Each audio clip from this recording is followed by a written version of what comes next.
And so I snuck in, and she was fast asleep. And yeah, I took her jewelry. Yeah, she had this big, tall jewelry box. I emptied it into a pillowcase. Okay. Right? And then, took it back, gave it to him, and he said that was what I had to do. Okay? I mean... So tell me, I know that something happened in there, okay? I know that was your intent, to get in there, to quietly get in and quietly get out. And she didn't wake up. But something happened though, right? Because when you left, she wasn't still alive, okay?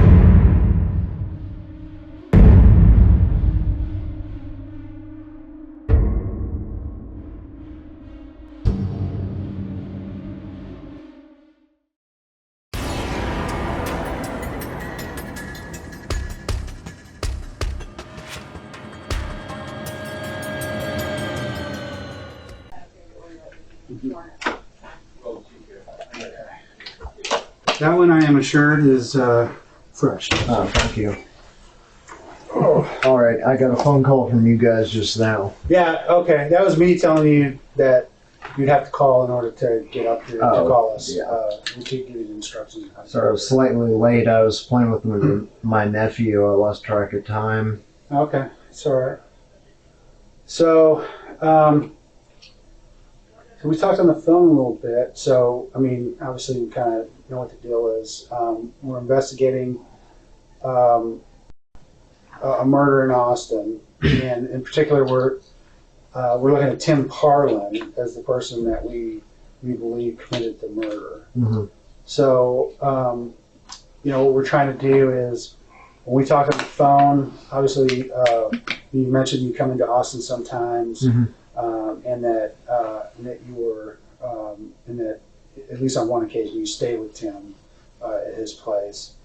And of course, we also mentioned that Tim had thrown your name into this whole mix when we interviewed him. So that's why we're here, because we have to basically eliminate you as a suspect before we can move on with Tim, and that's kind of what's holding us up right now. I'm curious because I'm completely in the dark on this. Who was murdered? So to begin with, we're not going to be able to say a lot about the actual murder that we're investigating. And it's not just to you, but just in general, we haven't talked a lot about these murders because it works to our advantage. Because when we talk to people, when they tell us things, we know that they're being truthful with us, so we don't like to say a lot. Oh, you mean you don't want to lead them? Right, exactly. And we want to hear from people that we talk to what they know, not what they heard. Gotcha. About. Right. Okay. And also with this particular guy, there's no telling what kind of stuff he might have been involved with that would be interesting outside of that, the murder in general. So, we don't want to focus too much just on that. So, well, I actually thought of something I forgot to mention to you that's probably, or it could be relevant. I'm kind of a weapons collector. Mm-hmm. Like, I collect medieval weapons and knives and that sort of thing, sai and stuff. And when I met him, Tim, the first time, it was at his house. He just came over to meet with him. And, I was playing with my butterfly knife because I had shown some of my weapons and actually took up my hobby and started collecting, although she has the nasty habit of hitting people with them. Right. But, the butterfly knife, how you whip it out and do that thing. And he was like, oh, that's cool. Can I borrow that? And I was like, sure. He's like, I want to learn how to do that. Right. I never got it back. Okay. So, you never saw it again. Can you tell me what that butterfly knife looks like? Yeah, it was, I bought it in Mexico years ago. Okay. And it was silver, except for a mother of pearl strip along the handle. Okay. And it was one edge, not double edged. Okay. Yeah.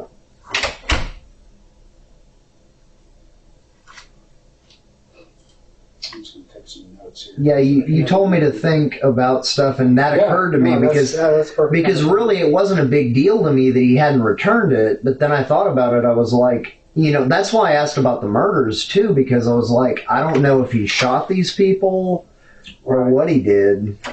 but if it involved a knife.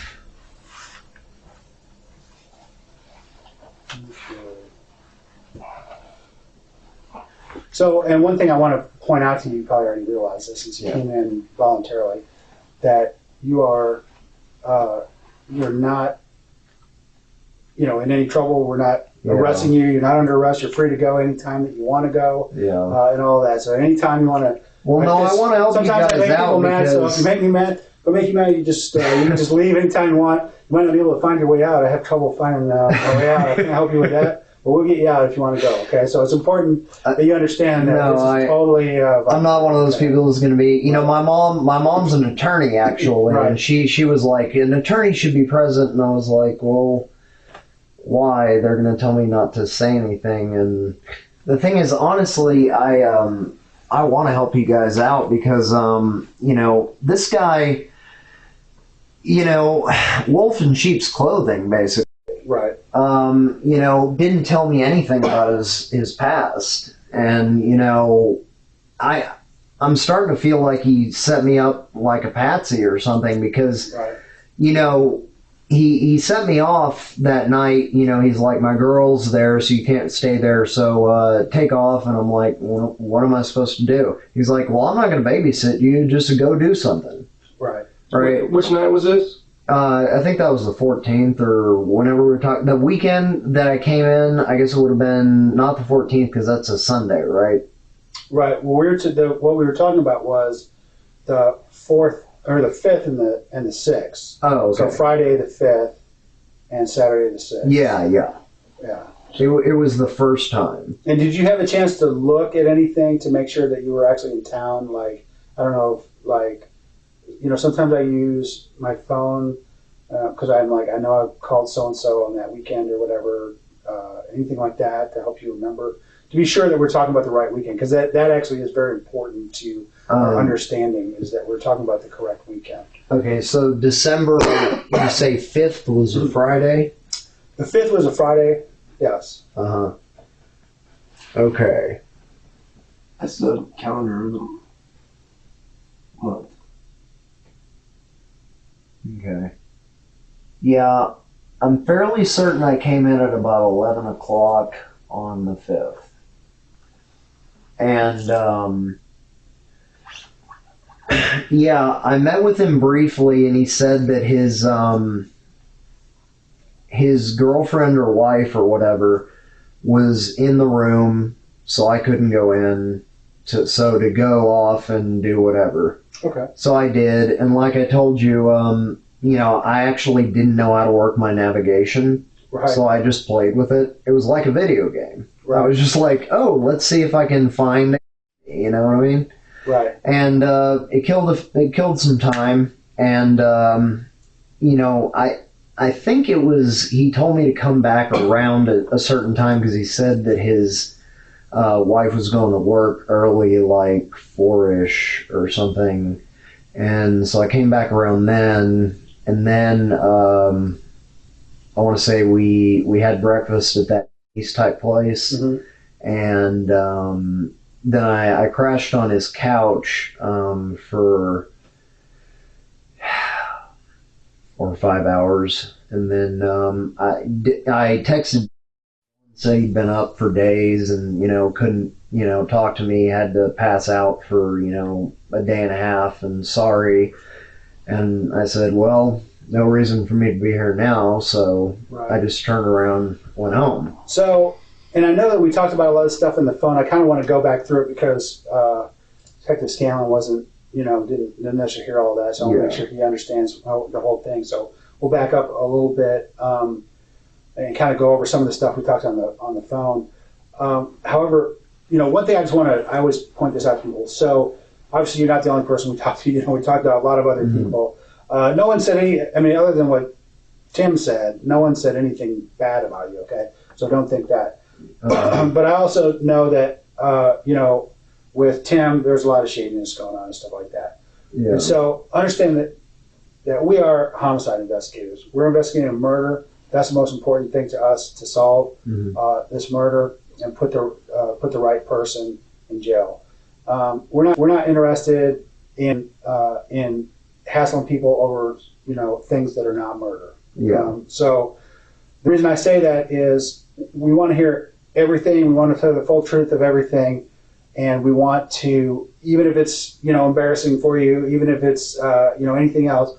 It's this thing that's the most important is that we understand the truth, because that is going to help us.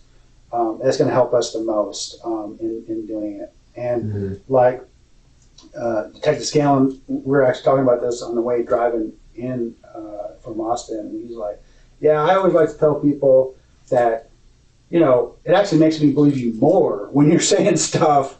That's kind of embarrassing to you, or that maybe you didn't want out there that the cops know about. Because why would you say that if it wasn't true? We would, that lends credence to the story. So sometimes people, what we don't like is when people tell us a story, but they excise parts of it. Yeah, they take parts out, or they lie, or just outright lie about parts, because then the important parts we go, when we try to present it and explain, then people are like, well, why do you believe that? But you didn't believe that. You're just selectively believing the stuff you want to believe. Right. So it's important that we, just get everything, good, bad, and well, because the fact is, he was a dealer. Right. Yeah, and I bought some from him. Right.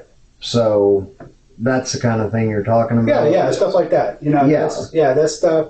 Like I said, that's stuff that we have no interest in pursuing in any way. We just want to what we need to know it, because we understand what kind of person Tim was. We understand kind of the dynamics and the relationship of everything that was going on with everyone. Yeah, no. What I told you was true. I was down there basically to figure out what was going on in my. Right. I was also trying to get a place, right. And like I say, I have bad renter's credit, right? Then while I was down there, like I said, he sold me a little bit of. I met that girl from, hooked up with her. Those are the reasons I went down. Yeah. So tell me, when did you first meet Tim? The very first time I met him, I can't remember the date, but it was a long time ago. Like, it was this year, of course. It was at house, and as I say, it was a short meeting. It was the one where he borrowed my butterfly knife. Okay. He was at the kitchen table, and I was just hanging out in the room. And I came out to get a drink from the fridge, and I saw he was there, and introduced myself, and we talked briefly, and he was hanging around talking to him for a few minutes, and I was playing with my butterfly knife, and that's when that happened. Right. And you're not exactly sure when that is, but can you say, was this summertime? Was it? It was past summer. It would have been at the latest, like October. Okay. My sister, she floated a comment, something like, oh, well, once you get down here, you can do some jobs for Tim that, she said something like, he's got some jobs that he needs non-business for. Okay, and what did you take that to mean? Well, what I took it to mean is that she wanted some rough stuff done. Right. Like, maybe like collecting money for somebody or something like that. And the thing is, I don't do that kind of thing, but, talks me up to everybody. Right. Because it behooves her, because her boyfriends are afraid of me. Right. Because I have a lot of martial arts training. I was in the Navy, and, I have a bunch of weapons and stuff like that. And so, she tells stories about how, like, I swoop down on a balcony or something, and makes me sound like Batman. And, so the boyfriends are always afraid that I'm going to come beat them up if they do anything wrong to her. Right. Well, I'm not even that kind of her, because, she's usually beating up on her boyfriends. Right. So, but, she she, I'm sure, talked me up to him, and so that's why she floated the idea to me, and I was like, great, well, I'm trying to get a job with my degree. Right, not with my hands. Yeah, I mean, I have a microbiology degree, right? So it's not like. What did you do in the Navy? I was an electronics technician. How long were you in? Not long. I was out fast. Okay. The Navy life didn't suit you? Not really. No. Actually, it's where I got this coat, though. Yeah, I figured. Which I've buttoned wrong. So, you talked about that butterfly knife. What about other weapons? Have you ever seen Tim with any other weapons?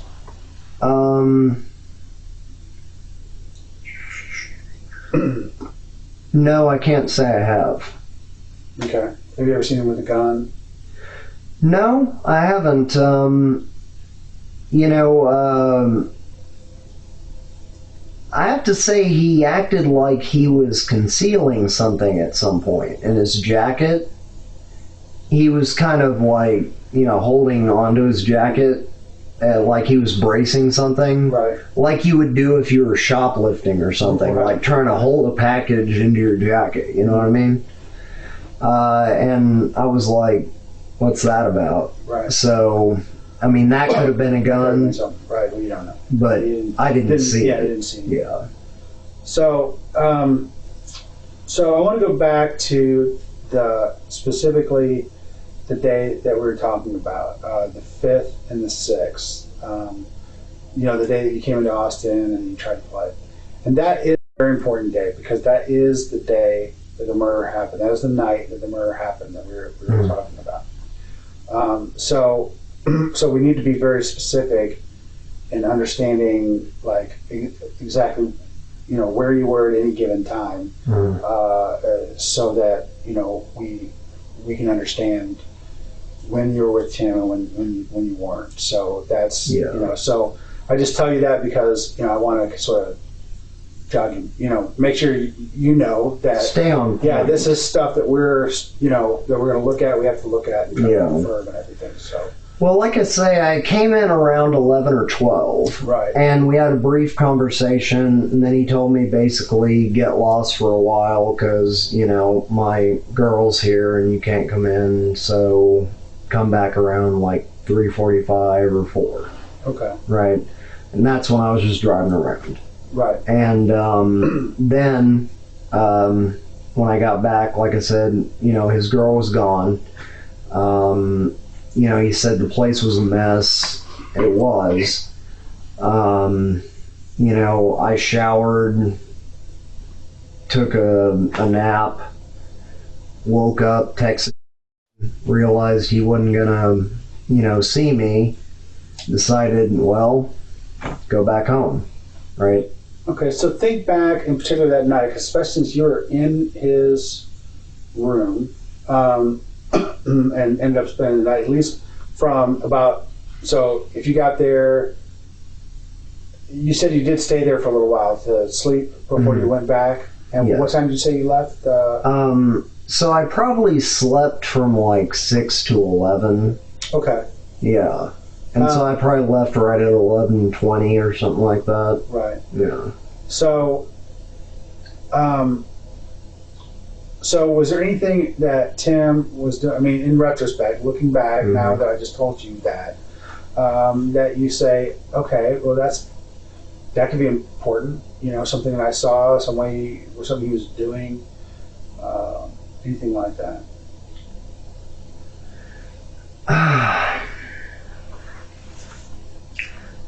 I have a bad eye for that sort of thing, but I'm going to try to think.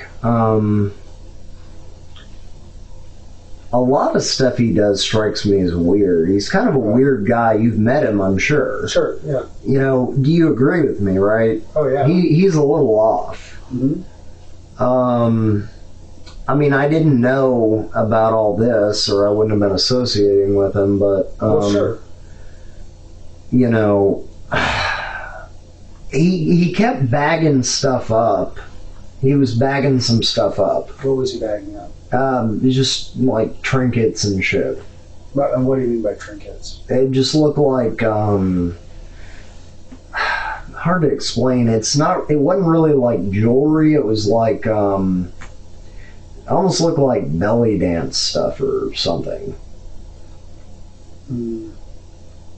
It was just like random, it was like, I'm trying to think. It was just random junk.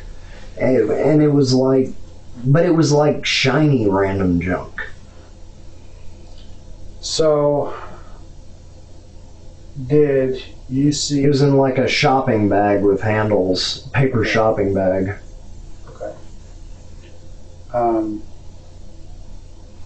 Did you see anything there that had blood on it, let's say? I don't think I ever saw any blood. Okay. Did he show you anything that night that he was particularly interested in you seeing that you recall?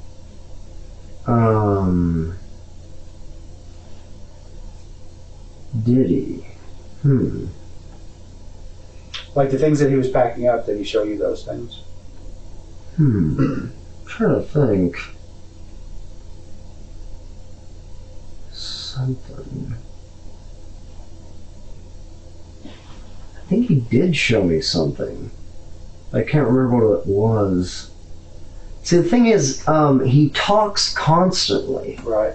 And, like, you space out. Right. And so he was constantly talking at me, and then he brought something out, and then I was just like, I was zoned, Mm-hmm. And he was like showing it to me. I don't remember what it was. Okay. Yeah, I mean, he really, you've talked to him, right? Yeah. He just yammers on and on. Yes, he does.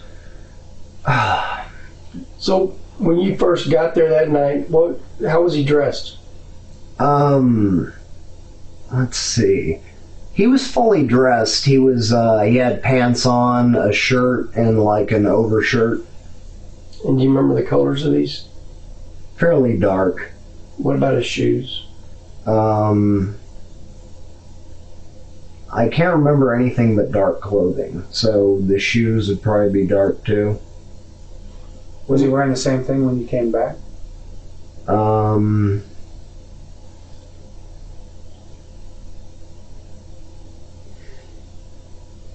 No. When he came back, I came up to his room and he said, wait a minute, he was in a bathrobe.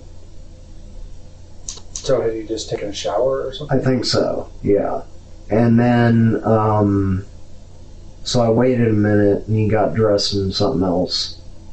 And then, let me in. And was the wife there? No, because that was the thing, is he didn't want, me there with her. Like he acted like she didn't want company or something. That was why he told me to go in the first place. Right. And she was supposed to be at work now. She was supposed to have gone to work. Now, in retrospect, I don't know whether she was there at all, or, if that was an excuse for him to get away and do something.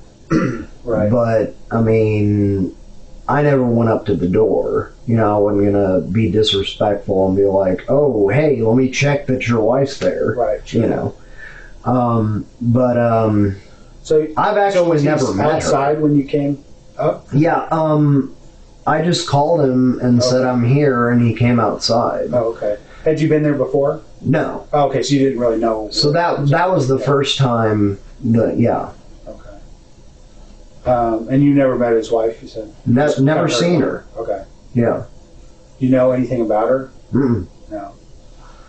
You know where she works or anything like that? No, I have no info. No info.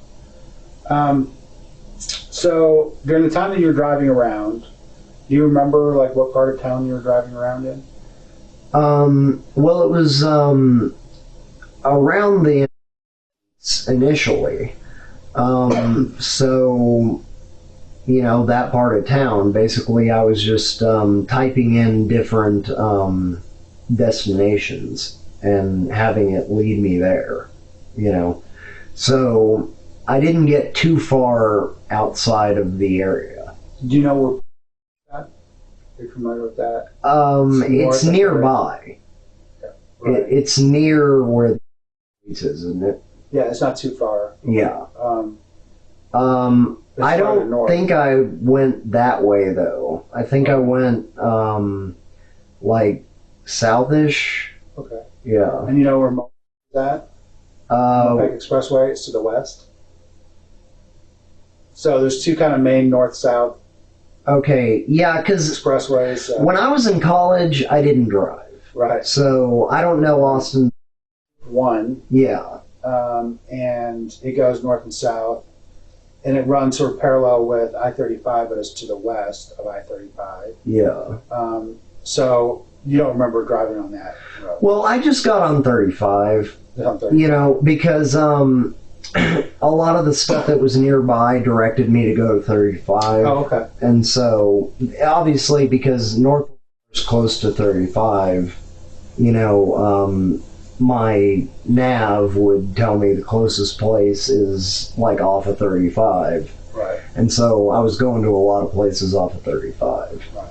Yeah. So one of the things that we're going to do as part of our investigation with anyone who's kind of like a suspect, possible suspect, is that we get historical geographic data from their telephones. Okay, so how we do that is we go to the actual carrier of the phone with a court order, and they provide the data that we request, and then we analyze that data. And in this case, it's actually the FBI that's doing it for us. So what they do, what that tells us is and you may know this already, but cell phones, whenever they're operating, even if you're not actually making a phone call, they are hitting different towers because it's just these phones. They always want to communicate, just to say I'm here, if nothing else. So they're constantly communicating with those towers. So when we look at that particular information, then we can actually take that data, and that data actually allows us to pinpoint the location of a phone at any given time. So when somebody, that's kind of handy because if somebody has a phone, like I do, I carry my phone in my pocket all the time. I'm assuming you carry your phone in your pocket all the time, or on or about you. That kind of allows us to figure out where the particular person is at any given time. So that's something that is ongoing right now. I haven't had enough time to complete that yet because it takes some time to get that data back and analyze it.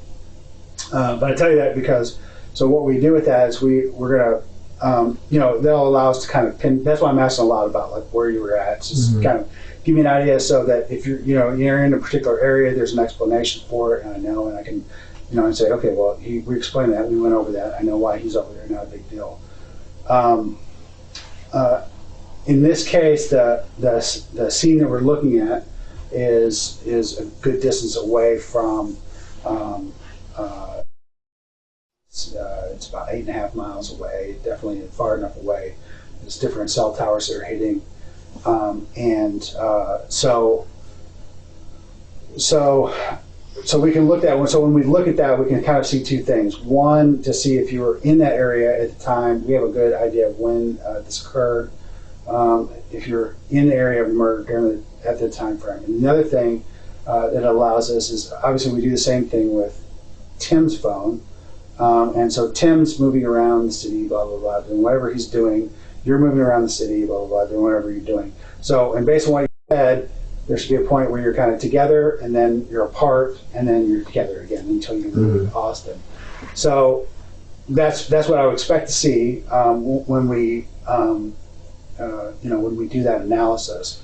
Obviously, if we see that you're together, moving around the city, especially in the area where the murder happened, then that's more problematic. So I bring that up to you because I just want to make sure that that you're clear in the stuff that you're telling me, and you understand that we will check. And there is a means for us to check that information out. So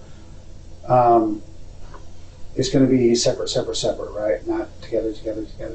It should be. I mean, There was a point that I took some stuff out of my pockets in his car because that's where we met. Mm-hmm.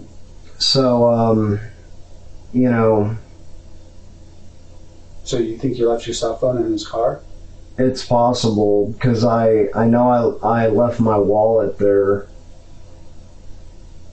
That's a weird thing to do. So how did you end up in his car? If when you showed up, he said. Well, no. The reason it happened was he was like, I was wearing shorts when I came in. He's like, "Aren't you going to be cold?"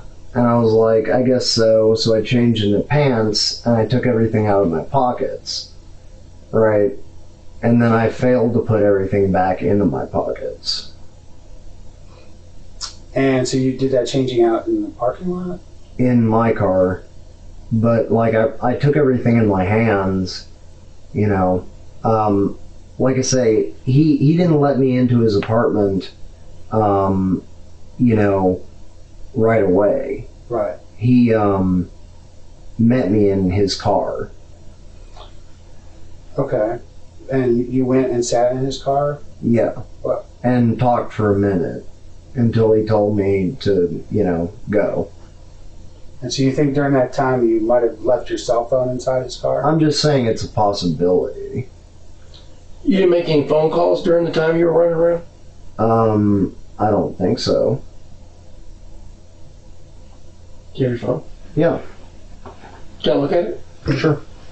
Does it lock or? No.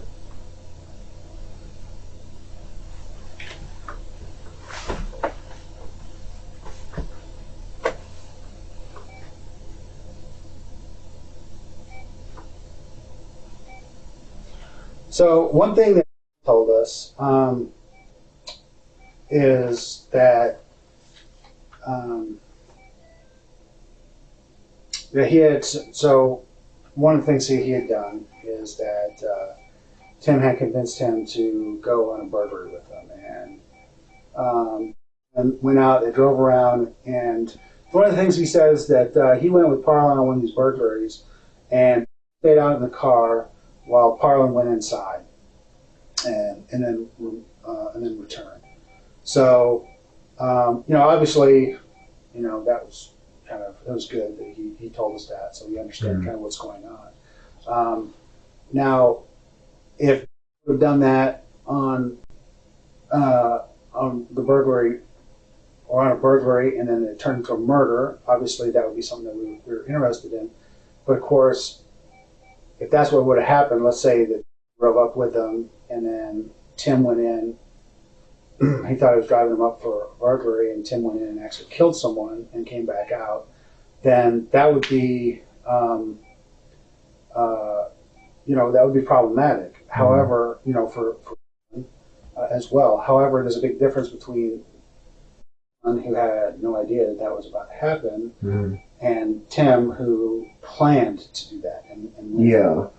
So I remembered something. That was the reason I forgot my wallet, is that I dropped my phone and I was looking for it under the seat. And when I was looking under the seat, I found his wallet that he'd been missing for several days. Okay. And he thought that had stolen it. So when I found that, I was like, wow, it's his wallet. And so I started calling. Right. Or I didn't call him. I told his uncle to call him. And I was like, let's go by his house, tap on his window, and tell him we found his wallet. Because he swore that had stolen his wallet. So you went by his house that morning? Yeah, we actually did go by his house, and we tapped on the window to try to give him back his wallet. Yeah. So, I guess the thing that I'm trying to say is, so obviously we continue to investigate and we continue to look, and everything. One thing we do is obviously everything that you tell us is stuff that we're going to look at, and we have a lot of avenues to look at things. Okay, the phone thing is one, and once I brought that up, you remembered that you think that you left your car in Tim's van, which maybe Phone, you mean? Was it in his van? No, it was a car. It was a car. Yeah. Okay. So you were in the car. That's not Tim's car. What's that? The car. What does the car look like? No. I mean, he has like an old, right? Right. Yeah. Well, it actually belongs to his sister. Oh. Father. Okay. So he was borrowing it. All right. So. No, we weren't driving around in the van because he said the van had been stolen. Right. So you got there. I just want to make sure I understand this. Like I said, Claire pointed out, it's very important because we have to check every bit of this. It's very important that we understand, exactly what happened. So you went in to the parking lot and you called them before you got there, or you called them once you got there? Both. Okay. And where was he at? Was he in his apartment or his? He waddled out of his apartment. Okay. Like right as I called. Okay. And he waddled over and he. You have a conversation out on the porch or out on the thing, or is that initially by my car, and that was when he told me to change pants, or because I was wearing shorts. Okay. And he was like, "Aren't you going to be cold?" And I was like, "Probably." So I got in my car, changed, got my stuff, and that's when I got in his car with my stuff in my hands, and then I found Dylan's wallet, and everything was crazy. But and then what happened at that point? So you found the wallet, and then what happened? Well, I started talking to him about getting his wallet back, and I think we may have gone to do that immediately. And then that was the only thing we did, though, because he said he had to get back to his wife, and that was when he told me to... So at that point, you met and you drove up to his house. It's not far off. Okay. Yeah, I don't think. And how long did you stay there? Well, we didn't stay because the thing is we didn't want to wake up his mom. So we just tapped on the window and didn't wake up. It was like, I've tried to wake up before. I've shaken his arm, shaken his leg, and I mean, the guy just, it takes about 15 shakes to wake the guy up. Sure. And I mean, I don't understand it. So tapping on the window didn't wake him up. And so we didn't go in. I just tapped on the window a few times, and then we got back in the car, and he gave the wallet to him later. Okay, so you got back in the car. So you tried to tap on the window, but he didn't open up the window. So and about what time was this? That would have probably been 12 or 1. 12 or 1? 12 or 1, yeah. Okay. So, do you know if it was 12, closer to 12, closer to 1? Probably closer to 12. Closer to 12, okay. So then you were there and around 12, what happened then? Where did you go then? We went back to the and then he said he had to, take care of his girl, and then told me to, go. Okay. So, and what time was it when you went? Like right after we came back to this place, so like 1-ish. About 1 a.m. Yeah. Okay. And then, so at the time, so at that point, that's when you got out of his van and you think you might have... Well, again, it's... Or not van, it was car. Yeah, I'm yeah. sorry. I say van because he had a van too. So, car. So you got out of the car and then you got in your car and left. And what was the agreement? How? He just said she's going to work at 4, so come back around then. And I came back, can't remember whether or not I called him. I think what happened was I just went and knocked on the door. Okay. And I didn't call. Okay. I think that's what happened. So, yeah. Okay. I mean, it was all... Could you have called? That's a good question because I'm not sure I had my phone. Okay. But I guess if you did call him, then we would know that you hadn't left your phone in his car. That'd be a good way of figuring. That would be a good way of figuring that. Or if you made a phone call or a text during that time period, that would kind of give us a clue that probably that you had the phone at the time. So yeah, right. So if we found a clue like that, and then it also showed that you and he were together, or that you were over at the scene of the murder at the time, we would know that you were actually at the scene of the murder at the time, and it wasn't Tim that was at the scene of the murder. Does that make sense? Yeah, I understand. Right. Is it possible that it might show that? I doubt it. Okay. Because sure. I mean, he drove me around a lot of places. He took a bunch of back streets, but took a bunch of back streets when you were coming back from. Yeah. Oh, okay. Did you make any stops anywhere? Bunch of. Oh, he stopped at a bunch of. He'd stop at all over the place. Okay. And just chill. Okay. And I did get the feeling he was like casing stuff. Mm-hmm. But like, I didn't have anything better to do, so I was just like, and he was constantly yammering. So I was just like, I'm tired, but what am I gonna do? I just sat there, blanked out the yammering, and just kind of like relaxed, went along for the ride, Right. So, yeah. Okay. So you did return back to the hotel at about 1 a.m. or so, is that correct? Mm-hmm. And then you got in your car and then departed the hotel at that point? Yeah. Okay, in your car, right? Mm-hmm. The car that you drove here today? That's right. Okay. So, and what kind of car is that? It's a sport model, 2013. What car is it? Huh? No, what color? Color, metallic gray. Okay, yeah. Okay, yeah, great, yeah. It's hard to tell on the light. I've beaten the hell out of it. Yeah. So then you left. And then you drove around for a while. Mm-hmm. And you came back around 4 a.m. Yeah. So here, and I told you, there's like a lot of different pieces of information we have. It's like a big puzzle. We're always trying to put it together. That's why it's very helpful for you to be here, because you help us put this information together, and make sense out of it. So one of the pieces of the puzzle that we have is that, if you're familiar, it has a camera that covers that back parking lot where Tim's is at. I don't know if he mentioned it to you.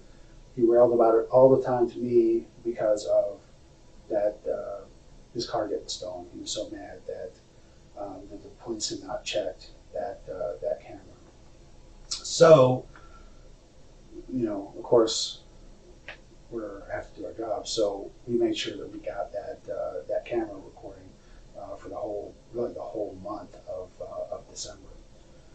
So I haven't gone through it yet because I sent it to the corporate office, and it actually got notified that it's here, but it's in the mailroom of the police department. So I'm going to, that's sort of one of my next things I'm going to have to go look at.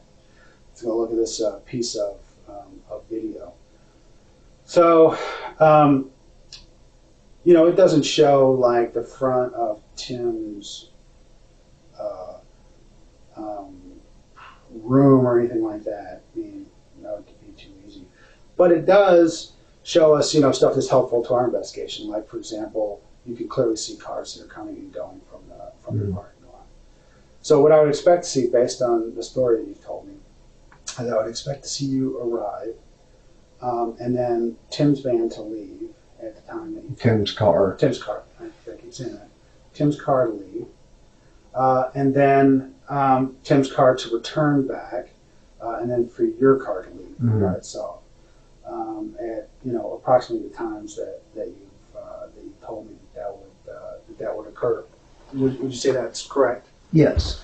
So obviously, if I didn't see that, if I saw something different than that, like I saw Tim's car leave, but I didn't see it return, or I didn't see your car leave and then come back later, and then come back at 4 a.m.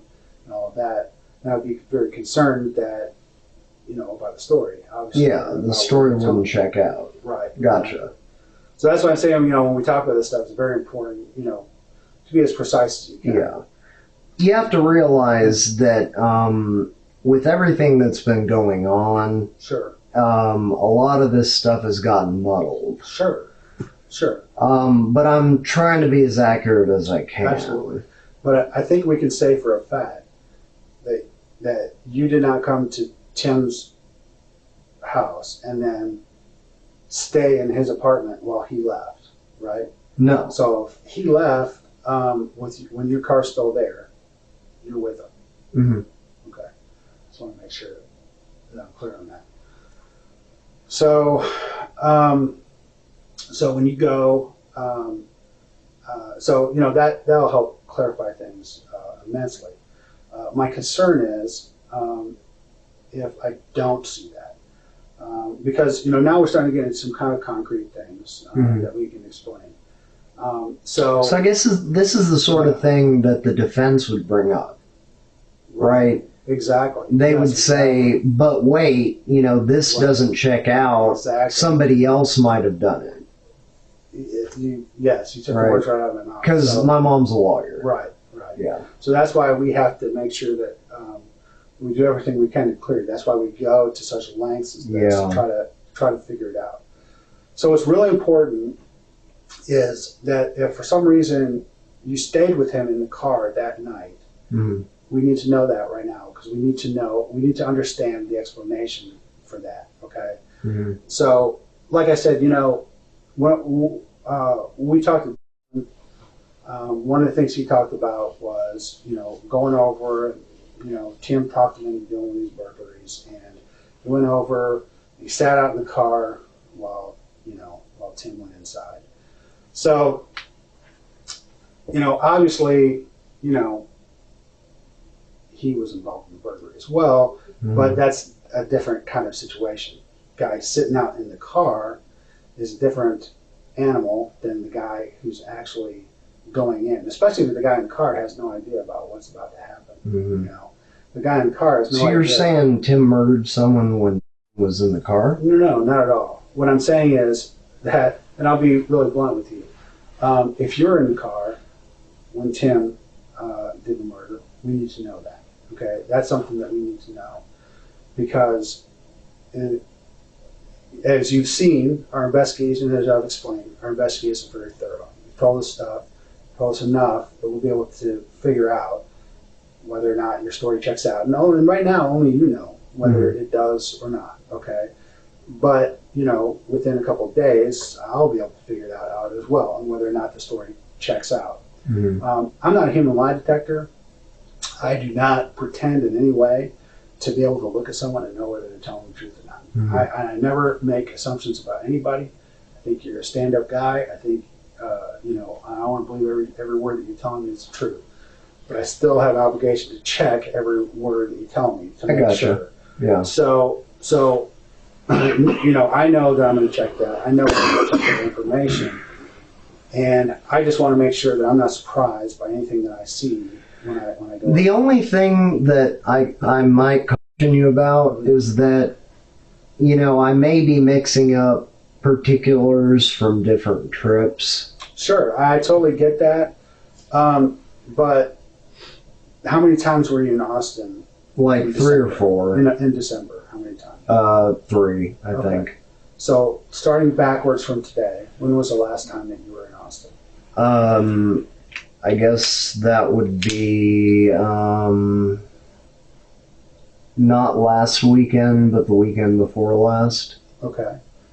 And before that, when was the last time you were in Austin? I guess like right before Christmas.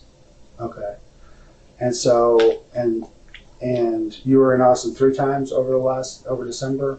So I guess that would leave this one that we're talking about. So, and I understand details can be mixed up and things like that, but you give me some concrete things, I think I'll be able to figure out whether or not that's the one you're talking about, because there's enough stuff we can go on. We certainly know that, so let's say, for example, it's not the night you think of, and it wasn't the night that you left thing in the car. Mm-hmm.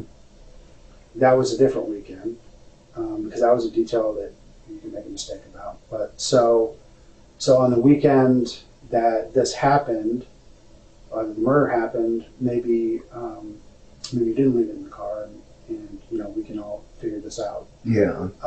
So that would be very helpful. But what I get concerned about is when I tell people about the phone thing, and then all of a sudden they're like, and I say, well, there's based on what you said, there shouldn't be any discrepancies, and then all of a sudden, oh, well, I must have left my phone inside the person's car, and then sort of maybe new details start emerging about the trip and stuff like that. So I get concerned about that. Okay, as an investigator, as a person who wants to make sure that I'm getting all the details right. Just because I have experience with that, so I kind of know the deal, and so when I start to see that, I get a little worried that maybe there's more to the story that I'm missing. And a lot of times, and we discussed this very early on in this whole thing, Mm-hmm. a lot of times people will say stuff and they won't tell the truth. They'll fib because it's something that's embarrassing to them. There's something that they don't want to have to admit, what's going on. And, like I said, we want to have to admit that he had gone on a burglary with Tim, and then he was sitting out in the car because that was embarrassing to him. And it could be the same thing here. Maybe you were with Tim, something happened and you didn't expect to happen, and then and so that's very embarrassing, or and so you don't want the police to take the wrong. So you're suggesting that maybe I went on a burglary with Tim, stayed in the car, he went in, I thought he was going to burglarize, he wound up murdering somebody. I mean, that's a possibility. I'm not saying that's what happened. I'm just saying that's the sort of thing. That, I'm just asking that's what you're saying. Yeah. I mean, just because, I know what happened with and stuff. Yeah. And so I'm kind of like, well, shoot.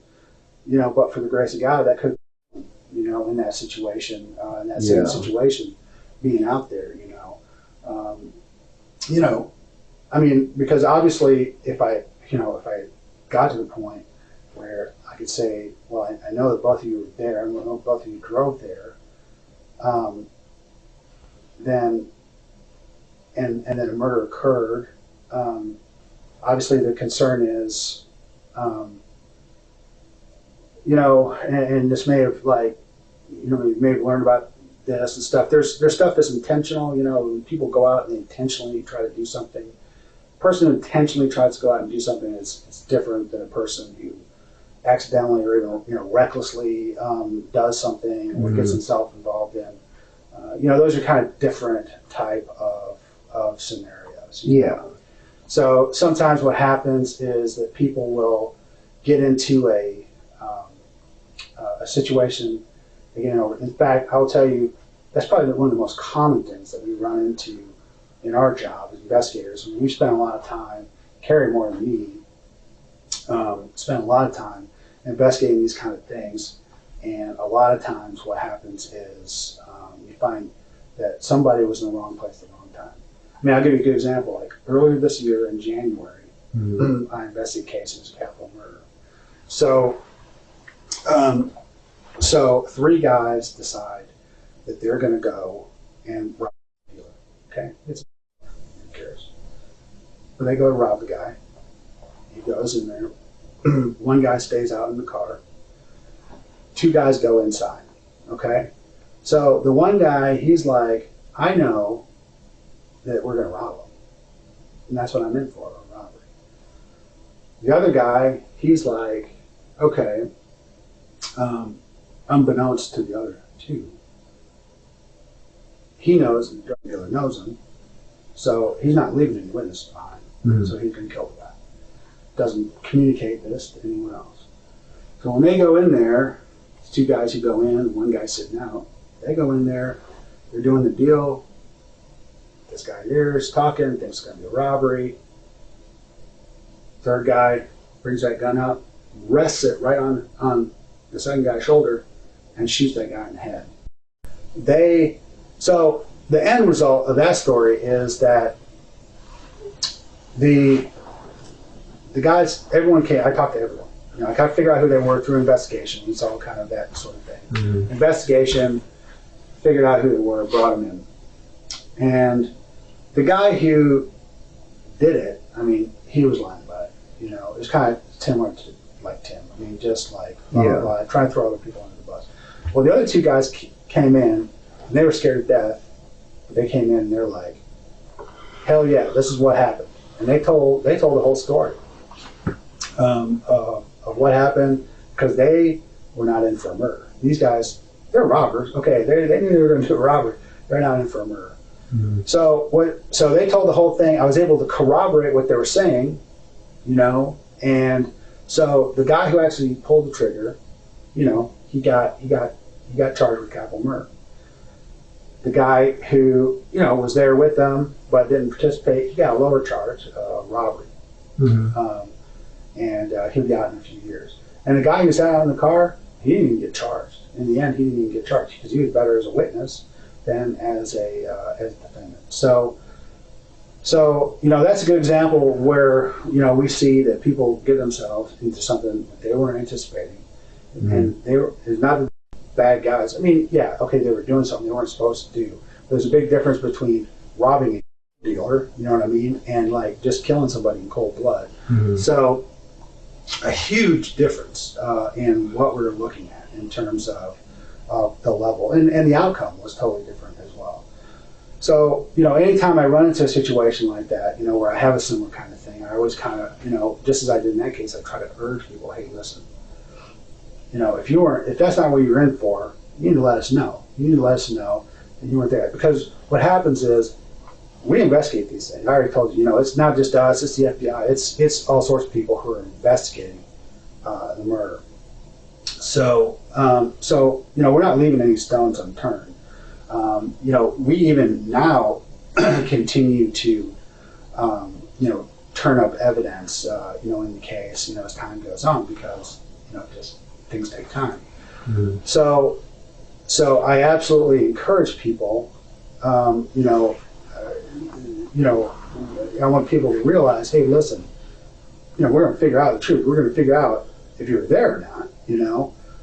So, you know, now's the opportunity, not like after charges have been filed when it's too late. You know, like in this other case I told you, you know, all these talks were before the stuff, you know, any charges got filed. So, you know, when it was time to actually do the filing, I could, you know, go to the prosecutor and we can make a decision about what the most appropriate charges were. And, you know, it worked out. And you know, that middle guy, he didn't get off, but then again, you know, he was breaking the law. You know, he was doing something he wasn't supposed to do. And so he did, you know, there was a price to pay, you know, but it was, you know, pretty much, I think in his case, it was like the minimum that he was eligible for.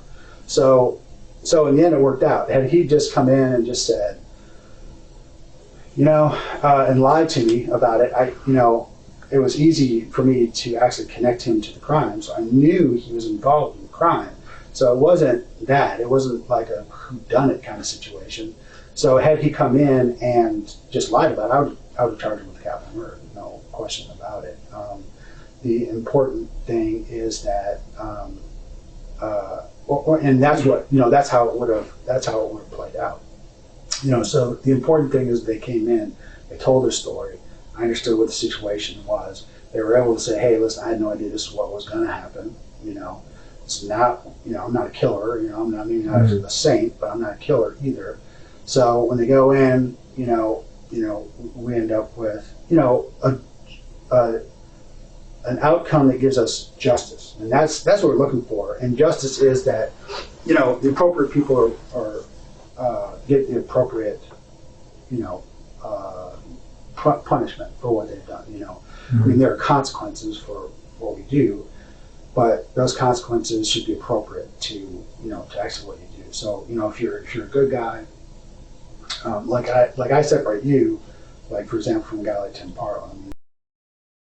I asked what he went to prison for, and the story I got was that he got caught transporting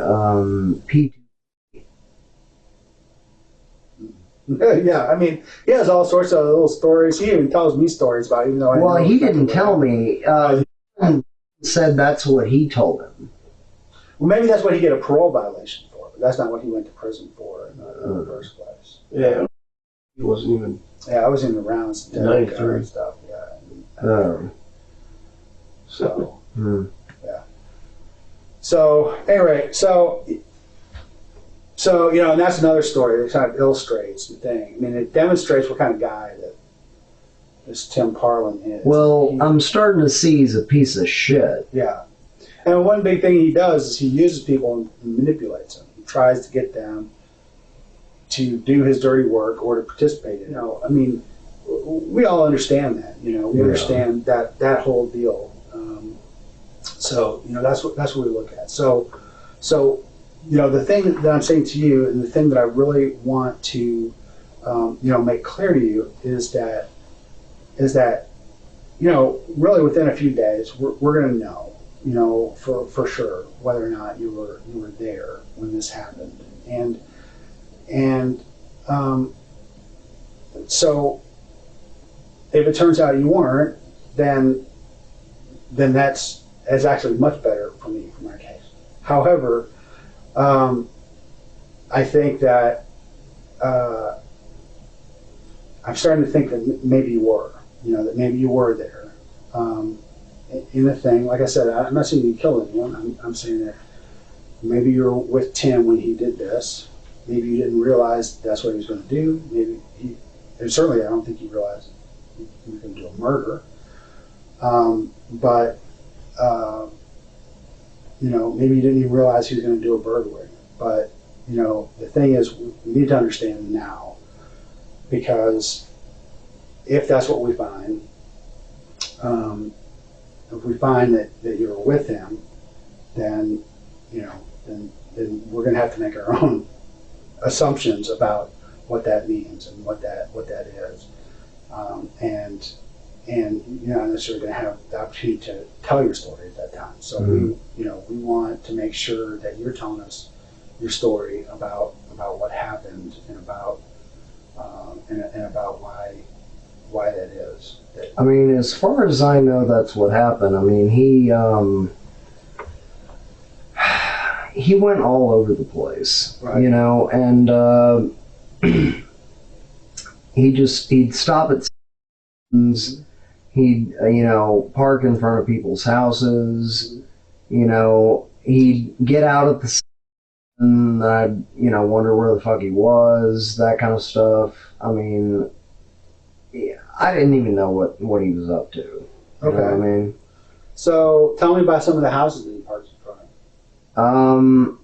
Well, I mean, he was just driving through neighborhoods, and he was just talking about how he drives the streets. Mm-hmm. Just talking, just the yammering again. Mm-hmm. Talking about, he was regaling me with stories about, one time when he got pulled over and he had a sawed-off shotgun underneath the seat. And, the cop, he ran a yellow light. It didn't turn red until he got under it. The cop pulled him over, and he was sober. He was drunk driving in front of him, and that kind of stuff. And, right. And he takes me through the neighborhoods and all this stuff, and I wasn't even trying to ask questions because he gets mad when you ask questions. Right. Like, he's like, why are you asking so many questions? Right. Yeah. So did he stop in a neighborhood and get out of the car? I think he did at one point. Okay. But, I mean, it wasn't for too long. So tell me about that. Say he was trying to, see if someone was there. Okay. Because he said that, somebody had, jacked or something for drugs. And, so, he went up to the fence line or whatever, disappeared there for a little bit. Okay, so tell me about the neighborhood where this was at. Was this the only stop that he made? Yeah, that was the only time he stopped and got out in a neighborhood. Okay, so tell me about that. The neighborhood was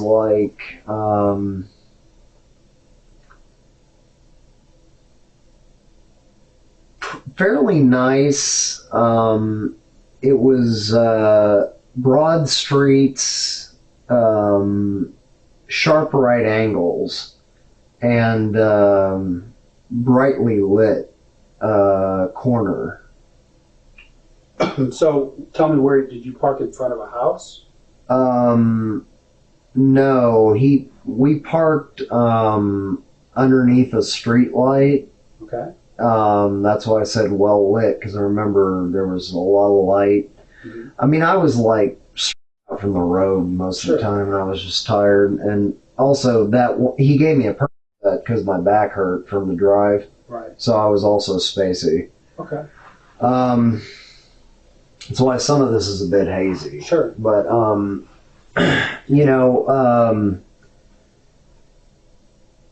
yeah, it was a broad street, broad main street, and there was a street light here, really bright street light. We parked underneath that.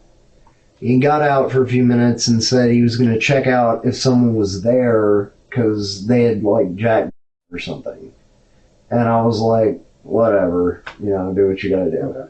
So he got out and, went over to the house for a few minutes. Was the house on the street where you were parked? No, it was like this street we were parked on intersected with a street like right here. Okay. And then I guess the house he went into was like right there. Okay. Can you draw that? Can you? Yeah, I can draw that. Some paper. You saw him go into the house?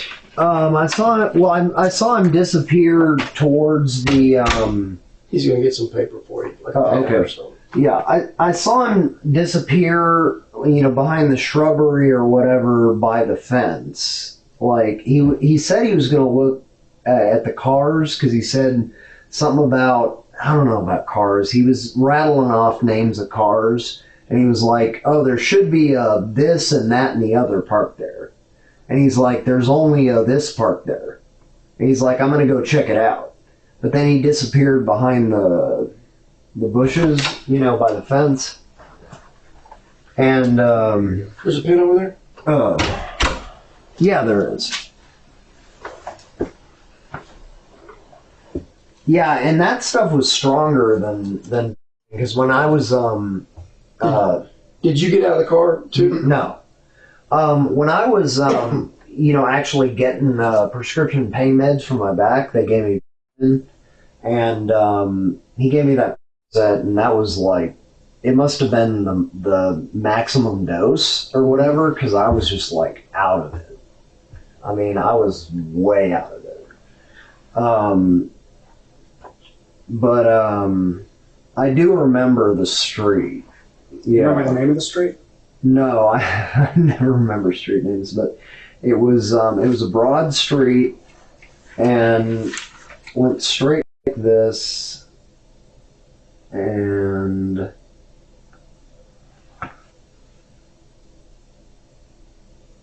residential street came off like that. Your lamp post was here.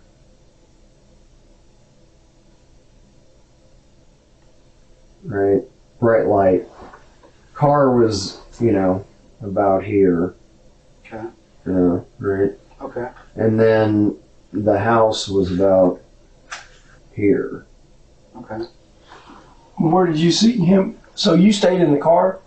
I stayed in the car, and I watched him kind of just walk towards the house, and he disappeared in the bushes, basically. He said he was going to look at which cars were there, but from where I was, I couldn't really see what he was doing. How many houses down from the corner is that? I think it was like just one. It was like not the corner house, but it was like the next to the corner house or something like that. Yeah. So, so tell me what happened then. So where are you sitting in the car? Passenger seat. The front passenger seat? Yeah. Okay. And I just waited like a few minutes, and he came back and said, well, I guess they're not there or something, and like, What did he have with him when he left?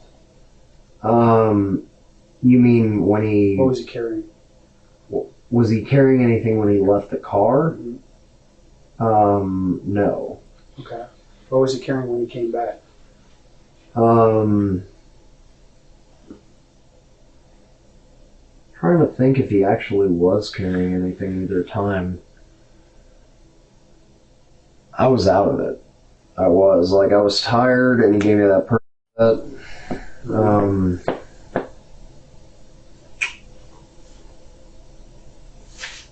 About what time in the morning is this? I don't know, maybe 4-ish, between 4 and 5 or something like that. Mm-hmm.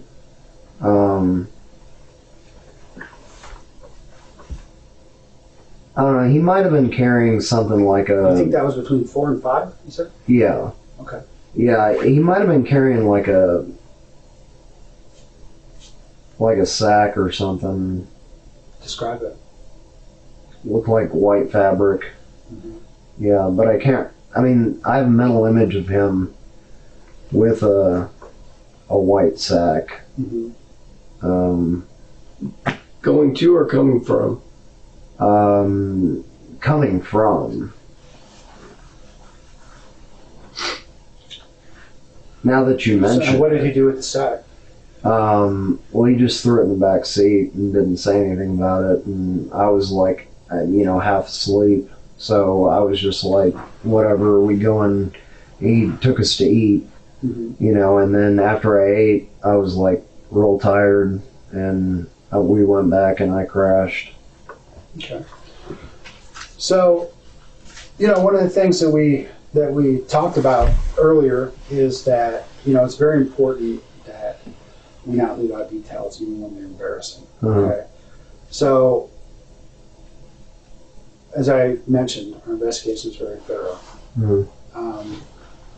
Far more thorough than we deserve because we caught some lucky breaks. Okay. Yeah. But I'll tell you that. But I can tell you that there's some stuff about your story that I know is not correct. Okay. So one is that the one big one is that I know that that Tim committed a murder that night. Okay, that's one of the things that I know. Maybe you didn't know it right at that moment, but you certainly knew it before we came in here and talked, or before I talked to you on the phone about it. Okay, that's one thing. Okay, so another thing that I know is that you knew that you either saw him go into the house, or that you went into the house with him, or that you came and picked him up at the house. One of these things, because from where you're describing, you couldn't have seen that house. Okay, so the only way you knew which house he went into is because you either saw him going in. Well, no, the reason is because he drove by a few times. Mm-hmm. He drove through the neighborhood and pointed it out. Okay. And then he parked. Okay. And then I kind of watched him go, and he just kind of disappeared from view. So, in that car, what car were you in? The same car he always drives around in. Okay. All right. And you were in the passenger seat of the car. Okay. And the bag that he brought, did you see any blood on Tim? Nope. Did you see blood on the bag? Nope. Did you have any blood on you? Nope. Okay.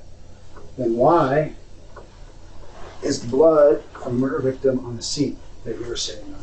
Why is that? Explain that to me.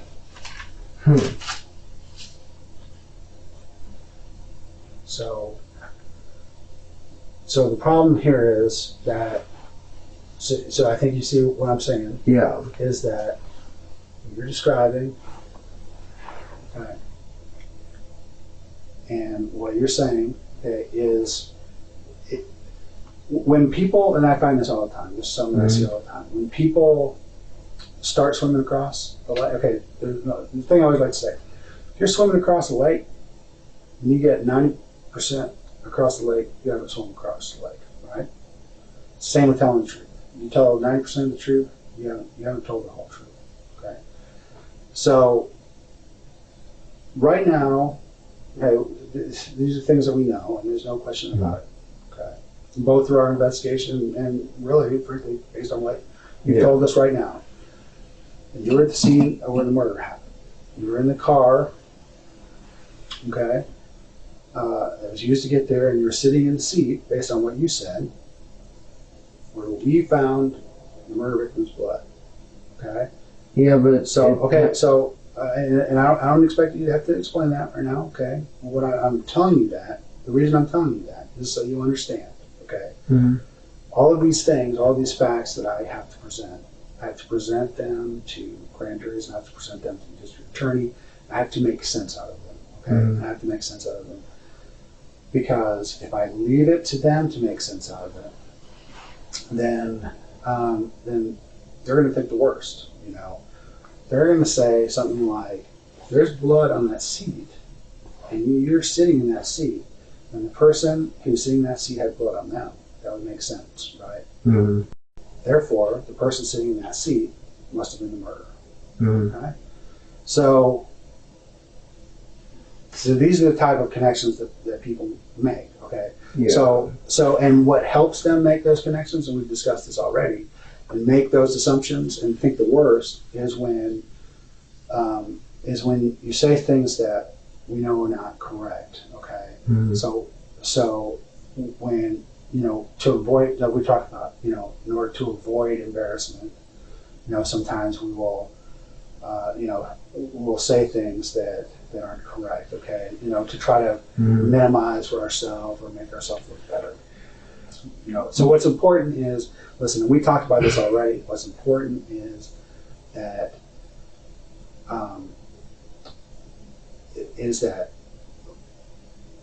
I don't think you're a vicious killer, okay? I don't think you're a big murderer, okay?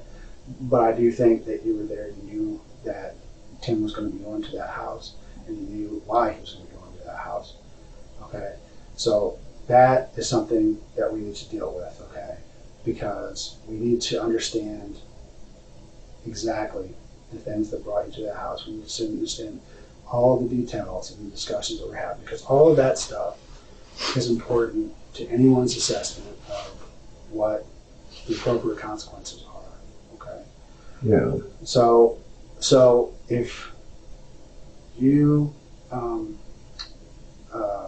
you have blood on you and transfer it onto the seat, then we need to understand why that is, that you would have transferred blood. Well, the thing is, you know, the blood could have gotten on the seat after I got out, right? He could have had something that had blood on it.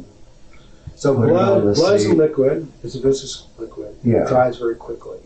We're both very well trained in blood stain recognition and in understanding. We've actually done, as part of our training, scientific tests where we actually do drying on blood. So we know that blood that once it's dried is not going to leave the type of stain that we saw there.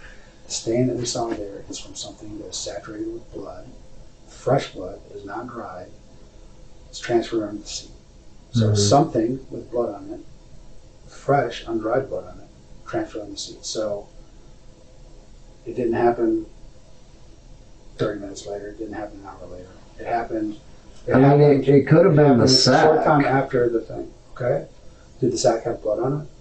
Oh, well, like I said, I didn't see it. Okay. But well, let me ask you this: if it could have been the sack, okay, and you're sitting in the passenger seat, and it's possible that the blood from the sack on the passenger seat, isn't it possible that he handed you the sack? I guess so. Okay. Well, so I guess the question would be, did he hand you the sack? Is that how the blood got there? I don't remember. Okay. You know what he did with the sack, honestly. Well, we need to remember, and it said It could have been the sack. Why are you saying it could have been the sack? Well, I'm just saying, I'm just throwing out possibilities. I don't know how it got there. You know? I mean, he just stopped and said he wanted to check out these guys who supposedly jacked, you know, or whatever. And I was like, okay, do whatever. Okay, so is it possible that you were not in the passenger seat? That you're in a different position in the car? I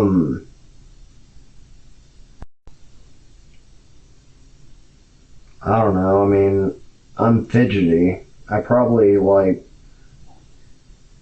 there's two possibilities. You're in the passenger seat of the car, or you're in the driver's seat of the car. Yeah. Okay. So is it possible you were in the driver's seat of the car? No. Okay, so you're quite sure that you were not driving the car. Mm-hmm. Okay. So I'm still trying to understand why there's blood stain on the seat that you're sitting in. Okay. So that makes me concerned that you were inside. See, what would really help me to understand this whole thing is if you would explain, because it's in your mind of what happened. You know very well what happened. Okay, I have no doubt you remember this incident and everything associated with it like it happened yesterday.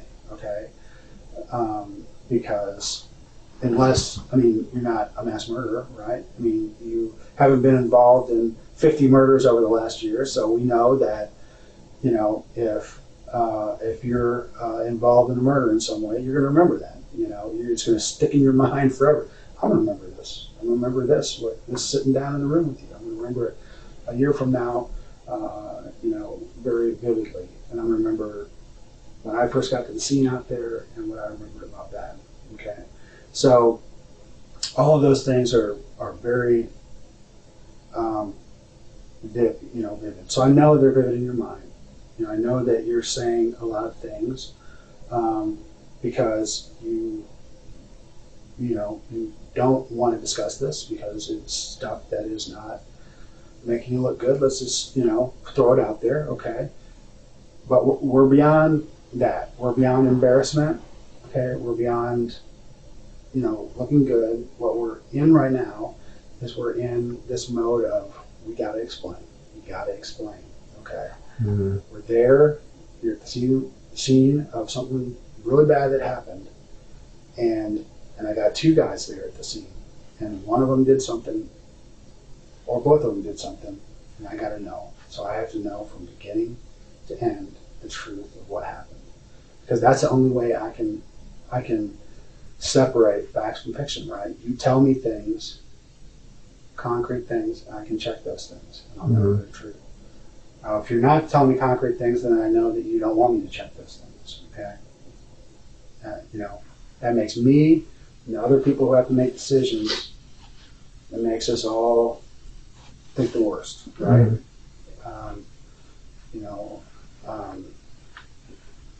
We need to know how this started, what the discussion was, what the plan was, the whole thing.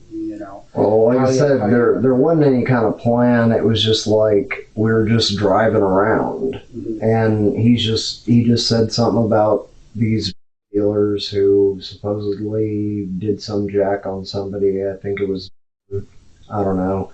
And he said, I'm going to go check if their car's there or whatever. Just walked out. Came back with the sack. I mean, I guess he did hand me the sack and put it in the floorboard, or I guess between my legs or something. And do you remember that happening? What do you guess it happened?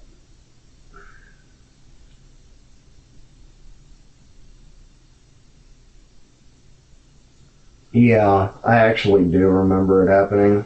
Okay. What was in the sack? I mean, because I know at some point we all got together and looked at what was in the sack. It's like a little bit of jewelry. Okay. Yeah. What else? That's all I saw. I mean, I didn't stick around to look at everything. I left. And so, where were you at when you looked at that sack? Well, I just took a peek at it when, he handed it to me. Like, I didn't look at it, we never dumped it out. And Are you sure? yeah, I'm sure, because I wasn't signed on for anything. Okay. Yeah. Well, whether you were signed on for anything or not, okay, you were there. I mean, what was his explanation for why there was a sign? There was jewelry in the sign. I don't know. I mean, he just said, like, I got something, like, back or something like that. My assumption was that he had, gone in and burglarized the place. Mm-hmm. And, I was like, whatever, because, Did you see blood on the side? I don't really think I did see blood on the sack, but, I mean, there could have been. It left a lot of blood, okay? So if there was no visible blood on the sack, then blood that we're looking at is not the blood that left that swipe. It must have come from somebody's leg or somebody's who was sitting in the seat. So that's what we're trying to figure out, right? So let me just tell you this, okay? Because this, I want you to understand how serious. I mean, you know how serious. Yeah. Okay. I want you to understand that I have to go back to Tim, and I have to tell him, hey, what happened. And now he's had plenty of time to think about this. He knows that we've been every time we talk to you. Mm-hmm. He's got to assume you either denied everything or you give a half-assed story, and then now Tim's going to fill in the details. Okay? So basically, what you're doing is you're allowing Tim to fill in the details. Okay? Hey, and that's cool. If you killed this person, then I think that's probably best to let Tim fill in the details because, what can you say? But if you didn't, we need the details, or else Tim's going to fill them in, or people are going to fill them in their own minds. Okay. Mm-hmm. The story that you're telling me doesn't ring true. Details of it do. Okay, but the entire story doesn't ring true. We don't believe just, and I don't think people are going to believe that you just, accidentally showed up here and with no knowledge of how that happened. And we just know based on how we have done stuff, in our understanding of how the world works, because we've been doing this for, 20-something years each, and so we know that's kind of, that's not how it goes down. Okay, so when Tim comes up with another story and says something like, yeah, Shawn came up with this idea and went in there, and I just drove him over there, and he went into the house and he did this, and he came back out, and he must have blood all over him, and that's why it got left in the car, then that kind of leaves you in blind. You know what I'm saying? Not where I want you to be. All right, look, there was blood on the sack. Okay. I mean, I just, Okay, so let's... I didn't want to do the failure to report thing because, it's just I had no idea what the hell he was doing in there. I was out of it, and he just said he was going to go look at the cars. Came back with a sack, had blood on it, threw it in the passenger floorboard, and I took a peek at it, had jewelry in it, and I didn't want anything to do with it. When did you figure out that it had something to do with the murder? Well, I mean, the fact that it had blood on it was not a good sign. Right. But I was like... Did you ask him? Yeah, I did. I was like, what the hell? And he's like, oh, well, things got messy. And I was just like, what did you, get me into, whatever. And, I was just like, drop me off, Okay, and so I'm assuming you saw the news reports. No, I didn't see any news reports. I don't even know who got killed. That's why I asked you. Okay. So, how do you think that the person was killed? You basically know. Well, considering the amount of blood, I would imagine that there was a blade involved. Okay. Do you know what blade was involved? No, because I wasn't there. Okay. Could it have been your butterfly knife? Very possibly. Okay. Because I never got it back. I mean, if you ask him about it and he still has it somewhere, then I guess it wasn't. Right. But I didn't see him carrying it with him. Mm-hmm. You know. What was he carrying when you went to the house? He just had his jacket on and a shirt and pants and shoes. So describe the jacket he was wearing. It was like a black jacket, almost looked like a windbreaker. Okay. I think. Yeah. And he's wearing pants. What kind of pants? I think dark pants. Okay. Yeah. And how about shoes?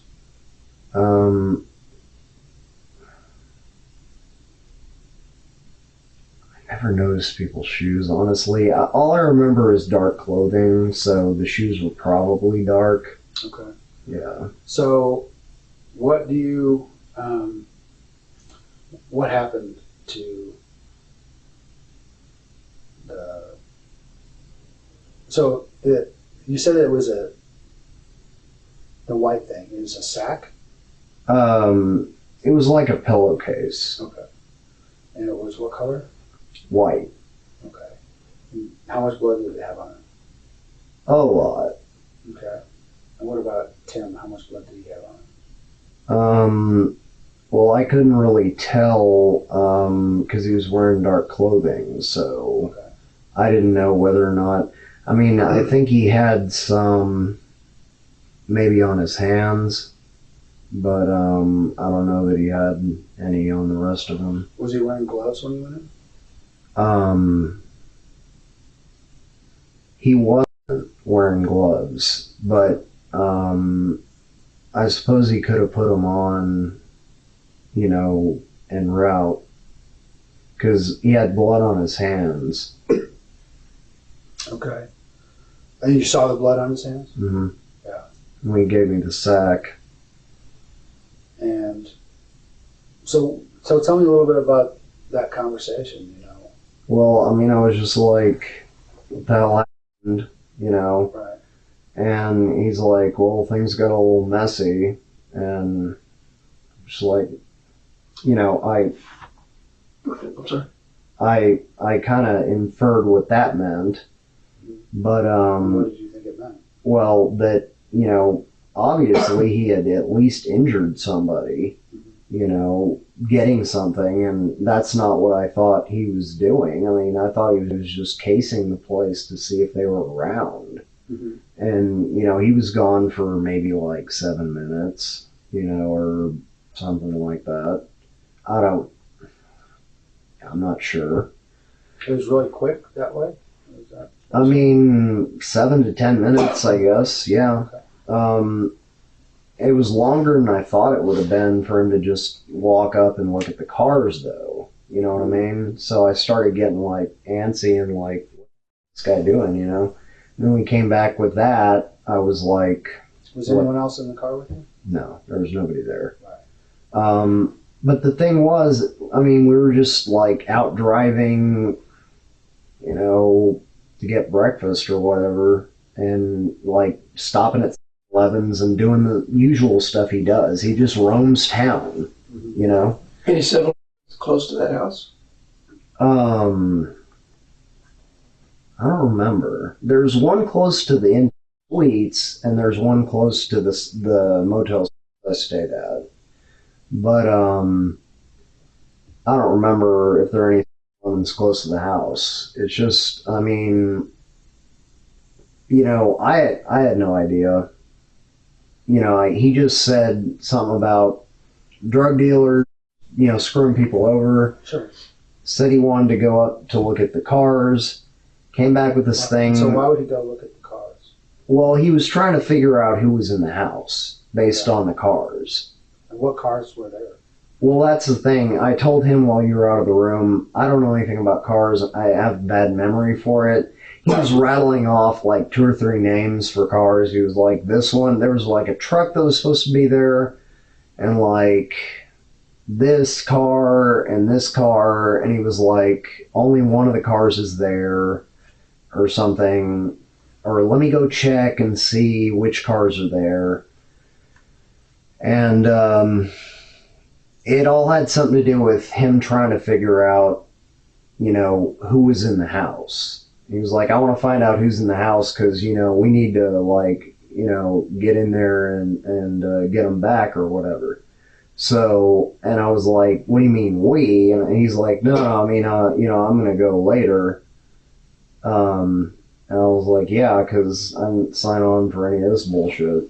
Mm-hmm. You know, but, you know, he just, like I say, he walked off there, disappeared for, you know, 7-10 minutes, and came back and threw the sack at me. And I took a peek at it, and obviously the fact that it was covered in blood was like... Had you been by that house earlier in the day? No. That was the first time that we'd been by. He drove by it a couple times, and he told me something about... He drove by it while he was telling me about the Jack thing. And, I mean, I think that's kind of bad when people do that, you know, Jack... Oh yeah, when somebody jacks you. Yeah, so I was like, I didn't have any problem with him like trying to case him. You know what I mean? Because I was like, I had no idea what he was going to do. Right. Yeah. You know, he was going to kill anyone. But, yeah. But you had to know that he was going to burglarize their house. I thought he was going to try to like take some or something. Like go in and rip them off. Well, I mean, not when I was there though. Well, why else would he get out? Well, because that's the thing, though. He just said that he was, like, trying to look at him to see, like, who was there, because he said he was going to come back later. He said, like, he said he was going to come right back later, based on who was there, you know?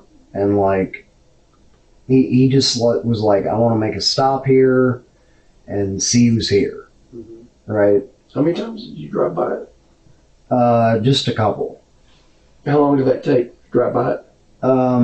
Not too long. During that time, he explained to me the story, and then he was like, he parked under the street light, and then he was like, I'm gonna go, you know, make sure, like, you know, who's there or whatever. Because we could see, you know, which cars were in the driveway when we drove by, obviously. But it didn't really make a whole lot of sense. I was just like, whatever, you know. I mean, he just got out, and, I mean, you know, I think I stepped out of the car briefly and looked around and then got back in the car, you know, because, like I say, I'm fidgety. Did you walk down that street at all? Yeah, one time I did walk down the street and I kind of like looked at the house to see where the hell he was because I couldn't see him. He was inside? I guess because I didn't see him. Okay. You know, I was looking because he, you know, had been longer than I had expected because he said he was just going to go look at the front of the house. He didn't tell me he was going in. And you're positive you didn't go inside the house? No, I'm positive I didn't go inside the house. Okay. So you got out and you walked down that street. You don't remember the name of the street? No. Okay, so you walked down that street. How long were you down that street? How long were you down that Just street? long enough to walk down there, glance, and then walk back, and then get in the car. Okay. And I just did that because I was bored of waiting. And I was like, what the hell is this fool doing? Right. You know? But it was just 7 minutes, though, right? Yeah. But, I mean, he just said he was going to look at the place. It doesn't take 7 minutes to look at a place. Right. What was it that he was needing to look at that you couldn't see when driving by? That's what I was saying. It didn't make any sense. Like, you know, he was like, these cars aren't here. I'm gonna go check it out and see like who might be there or whatever. That it was something like that he said. And had you driven by this place on any prior days? No, this was the first time. Like I said, he filled me in on the story as he drove me by it. I didn't even know we were going there. Like, okay. It's not like he said, we're going to burglarize this house, you know, get ready. You know, we were just like... Did he say we're going to hit a lick? What? Did he say we're going to hit a lick or something what like that? What does that mean? It means go do a crime. No. And I mean, he didn't enlist me in any crimes. Okay. That's the thing, is that I never signed on to do any burglary or anything like that. Mm-hmm. You know, he just, sorry, I'm getting a little hot. That's okay. He just was driving the back streets, and at that time he stopped. And he just said he wanted to check it out to see who was in there, and it didn't make much sense to me because, like, he'd already seen the cars from driving by that were there. Mm-hmm. And, but like I said, I was tired and out of it, and I wasn't in the mood to argue with him, and he hates when you ask questions, so I was like, you know, the sooner we get this over with, the sooner I get back and get to go to sleep. Okay, so what happened when you got back? Well, I guess he took a shower, and I just, like, passed out because I was tired. I mean, I'd been up since Friday morning at, like, 6:50. Okay. And I'd been up all night. So I was tired. So what did he do when you got back? What do you mean, what did he do? Like, well, y'all got back to his, you went back to his place. Suites, right? Yeah. So then once you got in there, well, he left the stuff. He left the stuff in the car. Okay. And then he went and took a shower, and then so once you got in, you must have seen what he looked like then in the light. And how did he look in terms of, you know, blood, any injuries on him? He didn't have any injuries on him, but he had blood on his hands. Where else on his body that you saw? Just like on his arms a bit. Mm-hmm. Yeah. And so what did he tell you happened then? Well, I mean, I just told him I didn't want to know. I was like, dude, you know, don't do this again because, like, you didn't tell me that anything like this was going to happen, you know. So that was your response to yeah, the guy doing a murder? Well, don't do this, see, I didn't. Again. I didn't know he killed somebody. Well, what did you think had happened? Well, I mean, there was blood, but that doesn't necessarily mean body. I mean, I just... Okay. So, but you went and saw him 2 more times after this, right? Yeah, but he never did anything like that. Offended by the whole thing, right? Well, I mean, he didn't involve me in it again, so... Are you sure you didn't get involved in anything like this again? Yeah. You didn't go to any places where you went inside? No. You weren't sitting out like doing any other burglaries? I just want to be clear, we had talked about another date as well, and that is December 15th and 16th, which is a Monday and Tuesday. Am I right, Carrie? Yes. Sunday and Monday. Sunday and Monday. Were you in Austin that Sunday or Monday? Quite possibly. Okay. And were you with Tim Parlin? Yeah, I think so, but I think I stayed back in my car and listened to music. Explain that. Well, I mean, I was just sitting in the parking lot of the Suites, like, listening to my MP3 player. So that weekend, when did you arrive in town?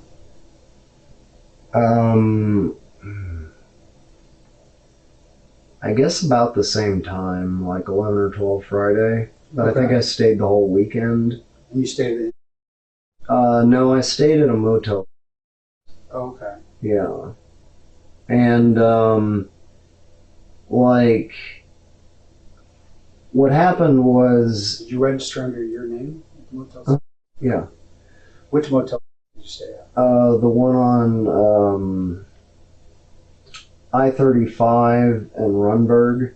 Had you stayed there on another occasion as well? Well, I stayed there 2 times. That time, and then on the 21st or whatever, 20th, 21st. Okay.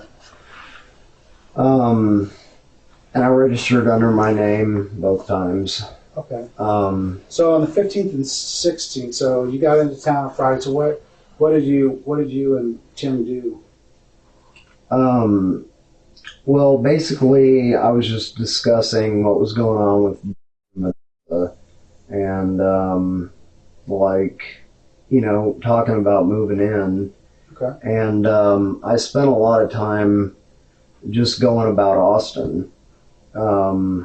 But as far as you're talking about Sunday and Monday, like late Sunday, I don't know, I was just like spaced out or something. I think I was just hanging out, trying to think. I must have been just either in my hotel room or like just hanging out in my car listening to music because I didn't have anything to do. Like Tim said his girl was there, so I couldn't come by, so I stayed at my place and I didn't have anything to do. So the 15th and 16th, that's 14th and 15th. Yeah, 14th and 15th. I'm sorry. Sunday and Monday. Sunday and Monday. Yeah. Sunday and Monday. Middle so good. So, did you and Tim go out anywhere? I mean, You drove around? And... Not at night. We didn't do any of that time. Okay. Was there another time that you did that? Drove around with him at night?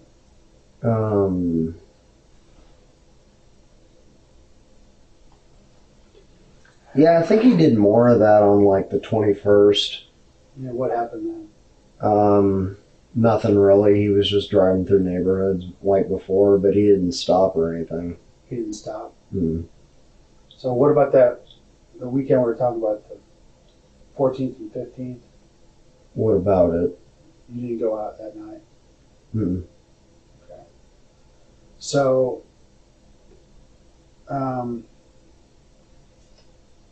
obviously, no, you didn't leave your car with Parlin that night, did you? My car was probably parked at the motel. Okay. Well, you didn't put your phone in Tim's car, so. Right? No. Okay. I mean, I would have been at the Motel 6 with my phone. Okay. Excellent. Yeah. So,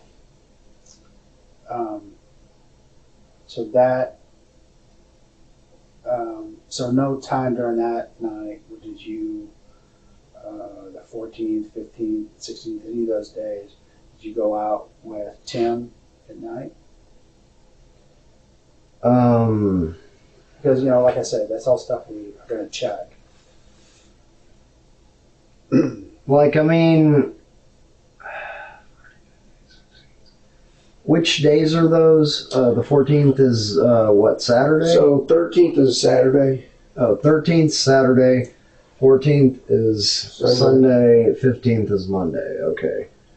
I want to say that we probably did some driving around on the 13th.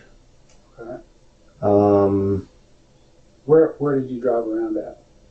I really have a terrible sense of direction, so I don't know. I mean, What did you look at?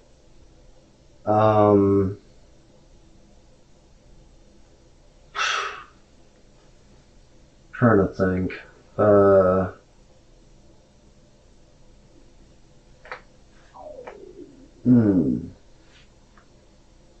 It's just more neighborhoods. There's a big ditch. That's all I remember. What about the big ditch? There's beside the road. There's a big ditch. Like parallel to the road? Mm-hmm. Like you fall along next to a ditch? Yeah. What else did you see? That was all I saw. He drove through that neighborhood on the 13th Saturday, and you know, that was right on the way to like a or something, and he gassed up and, you know, paid for some drinks for me and stuff, and, you know. Okay, so what about that Sunday night? Did y'all go out? Mm-hmm. Right. Were you together? Like, I guess we had planned to,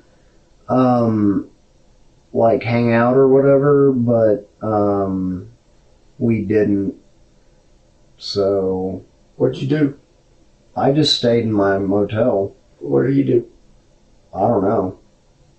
Where did he tell you he was going to?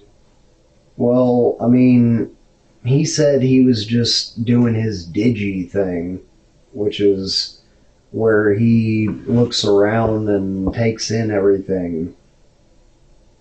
That's what he always tells me. He's like, I do this digi thing where, you know, I always look around and just notice everything and make a mental picture of everything. Right.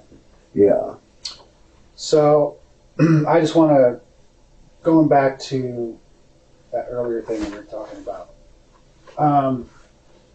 You didn't realize that someone had gotten killed? I didn't know what had happened. I mean...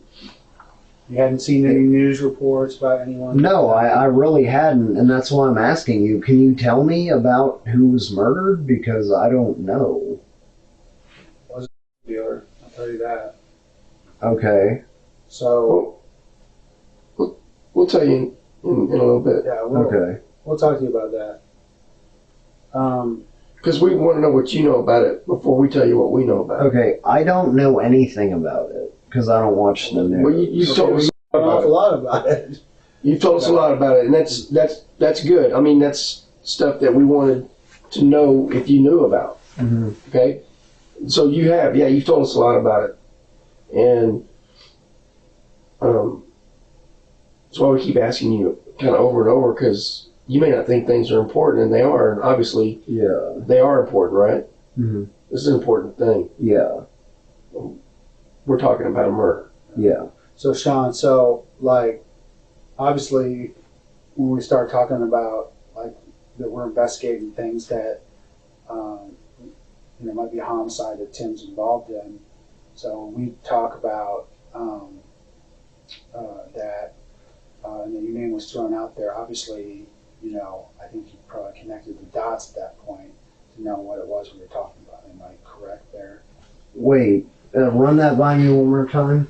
You know, about the point that learned that Tim had thrown your name out in regards to a murder, and I called you, you know, saying that I was investigating a murder. You probably at that point Connected the dots back yeah. to that incident right there. Okay. So, can you connect the dots to any other things that now, in retrospect, you think, gosh, that might have been a murder too? Well, no, because I really, there was never any other situation like that. Like I told him, like, he never approached me about any of these burglaries. Right. And we drove by, he did that thing, and he had the sack with the blood on it, and I was just like, what the hell, you know? And I got pissed off, and I was just like too tired, and I just, you know, went back and went to sleep, and I just left, you know?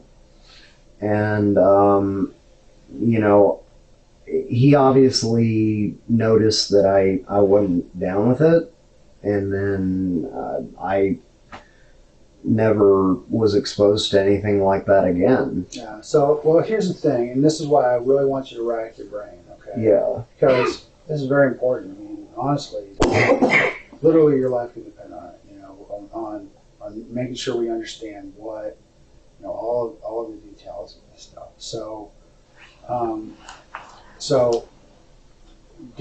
was there ever another situation where you went at night with Tim and he got out of the car and maybe did a burglary? No. Because here's the thing, okay?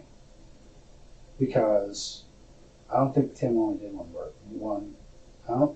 I know he didn't do just one burglary, and I don't think he only did one murder, okay? So obviously, when we do this little cell phone thing that we do, okay, and we find that, we know that you're going to be together on that one. Yeah. Okay? You give me an explanation. Now, if your cell phones are together on another one, that looks bad. That looks horrible. Okay? Yeah. So. But they aren't. Okay, I'm just telling you this because I've told you this before. Yeah. We run into this all the time. People deny stuff because they think it's going to help them when it's really hurting. Because sometimes people will lie, thinking it makes them look better, and it makes them look worse. And this would be one of them, where it's like, if you're lying to make yourself look better because you don't want to admit you're there when you did another burglary, then it is going to make you look horrible. Yeah, I understand. I'm going to be straight with you. Okay. I was leaving out the part about the bloody sack because I didn't want the failure to report thing. Obviously something happened. I didn't say anything about it, and I didn't want, to get caught up in this. That's why I didn't tell you about that the first time. I don't think the victim wanted to get caught up in this either. Yeah. So I think you'd be doing somebody a solid favor if you helped out. Yeah. Rather than trying to keep yourself out. I know. Okay, but I've told you what happened there. Okay. Now, as far as anything else, I can tell you that on that Sunday, I was at the motel alone, and he was off doing whatever he does. And I'm sure that our cell phones will prove that. Okay. You guys can get the FBI, and you're not going to have any surprises because, our cell phones may have been together the first time, but they're not going to have been together the second time. So tell me about, let me ask you a question. There's a couple of things that we'd like to get your permission to do. Okay? Yeah. One is that we would like to get a sample of your DNA. It's a painless process. We use a little Q-tip to, it's called a buccal swab. We get a little sample of your DNA. Okay. Would you give us permission to get that so that we can use it in our investigation? Why is that? Okay, well, we use DNA as part of our investigation, and so we can compare to DNA profiles that we find during the course of our investigation. So, for example, if we're looking at aspects of the crime scene, and we obviously thoroughly check it for DNA. The thing about DNA, we check for fingerprints, but DNA is nice because even if you're wearing gloves or something like that, you drop hairs and things like that. It can cause you to leave DNA at the crime scene. So when that happens, we take a known sample and we compare it to see if it's the same one. So obviously we would use your DNA to see if any of the profiles that we found at the crime scene that we've been looking at would match. Okay, so pretty simple. And if there's an unknown, we can't explain why it's there. Yeah. So like you were in the car. If we find your profile in that car, but we don't know whose it is, we can't explain why it's there. Yeah. If we have your sample and we find it in the car, then we're like, well, it's because you were in the car. And you told us you were in the car. Yeah. Well, I mean, not sure how comfortable I am with that, because that just seems like, I don't know. I mean, I already feel like Tim's trying to frame me, you know? Well, this is your opportunity to unframe yourself. Right? Well, but that's what I'm saying is, like, okay, you're going to get my DNA, but what if Tim, like, stole one of my hairs? Tim's not that smart. I mean, let's be honest. Tim's a 1993 burglar. He's not a 21st century burglar. Yeah. I don't think he stole any of your hairs and planted it at the crime scene. Okay. So, if you're, but what I think is that you're concerned that there is going to be something that we find at the crime scene, and that concerns me. Okay, and that's something we need to discuss. Okay, we need to understand if there's an explanation for it. I wasn't at the crime scenes, okay, but I'm just saying, like, I just that part bothers me. But I mean, whatever. Okay. Well, it's up to you. I mean, if you want to do it or not. I mean, I kind of don't, just because, I mean, you say he's not a 21st century burglar. I don't know what he's, capable of, I mean, like, I'm telling you the truth. I did not go in. I wasn't with him that Sunday. Sure. Okay? Well, this is our way of understanding, of helping you to prove that, Yeah. Obviously, we don't find your DNA in the scene. It helps you, okay? We don't find your fingerprints in the scene. It helps you, right? And if we don't find your cell phone pinging at the locations that we're concerned about, then that helps you. Now, if on the other hand, we do find your DNA, or we do find your fingerprints, or we do find your cell phone pinging in locations that we're concerned about, such as inside the house of this murder that we were discussing, or any other one, then that's going to be a problem, and we need to understand the reasons for that right now. Well, I mean, like I said, as far as the cell phones, probably the first one we'd be together. Mm-hmm. Would it show you going in the house? Because, when we're talking about geolocating, the error is about what, 15 feet? What did you say, Carrie? Well, I think it's like 7 feet. Yeah, so seven, 10 feet, something like that. So clearly we'd be able to say inside the house as opposed to outside the house, something like that. Mm-hmm. It goes by the signal strength. Right. There's no strengths.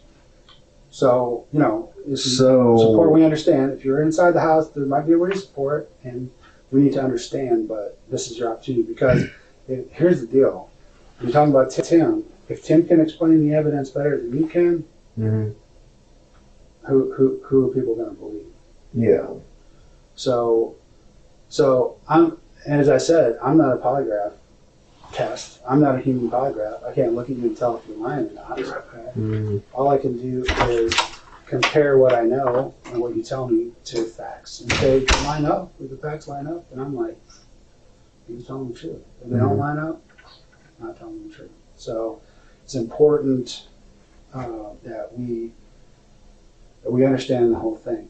And there might be a very good reason why you were inside one of these places, but we have to understand it. And if we find it on our own, and you saying that that's not the case, then to me that's a worst case scenario.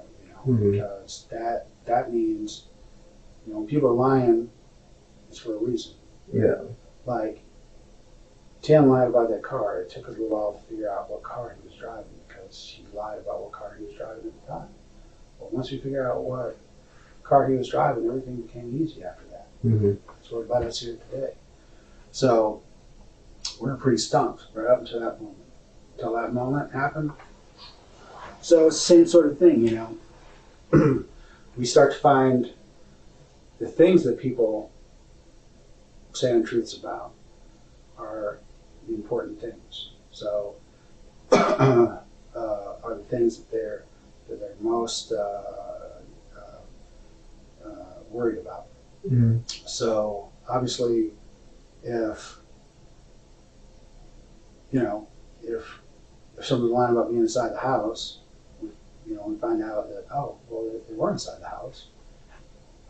Maybe there was a good explanation, but if if they didn't provide it, then all we can do is think the worst. Well, they didn't want us to know he's inside the house because he's the one who went in there and didn't kill him. So that's the stuff that we need to understand. So yeah, I'm concerned in this case because I feel like we're going to find something that that is inside the house that says this guy was here. Yeah. So I need an explanation for that, and not just this case, but there's another one as well. Okay. Yeah. See, I didn't realize that when I came in that there was more than one. Right. See, Tim mentioned something that his girl caught on to. It was like a double murder. Mm-hmm. Was there a double murder? There was double murder. Yeah. Okay. Then he was telling me about something he probably did. Okay, so tell me about what he said. Well, he said that it was like an old couple near a school. Okay. And he said that it was like trending on Facebook or whatever. That's all. And he said that his girl wanted to go to the funeral. What did he say about how these people got killed? Nothing. He said they didn't release any details. Okay.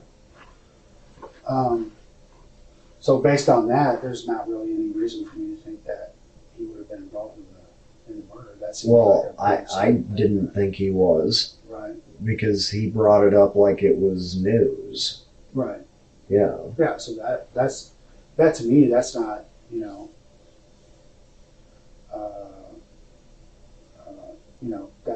that in itself is not something I would think that means the person killed anyone.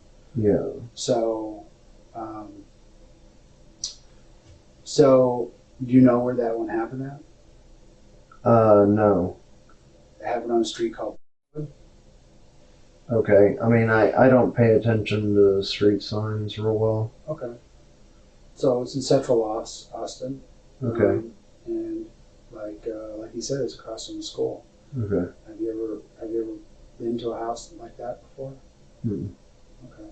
So it's really important. I mean, this is the key right here. Yeah. The absolute key. You ever been inside that house before? I mean, maybe for a legitimate reason. Maybe, someone or delivering something. Mm-mm. And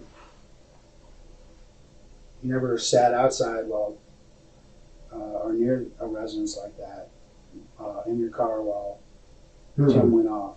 No. Something. No. I'm telling you that the only time something like that happened was the first time. Okay. And after that, Tim never did anything like that again with me around. Okay.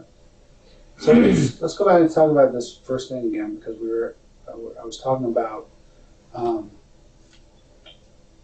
my concern that there's going to be some evidence showing you're inside the house. Okay. Right.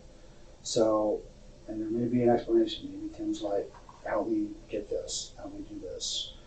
I don't know. I don't know what the explanation would be. But we, just like anything else, we need to hear it right now, and not once, that information, we develop that information.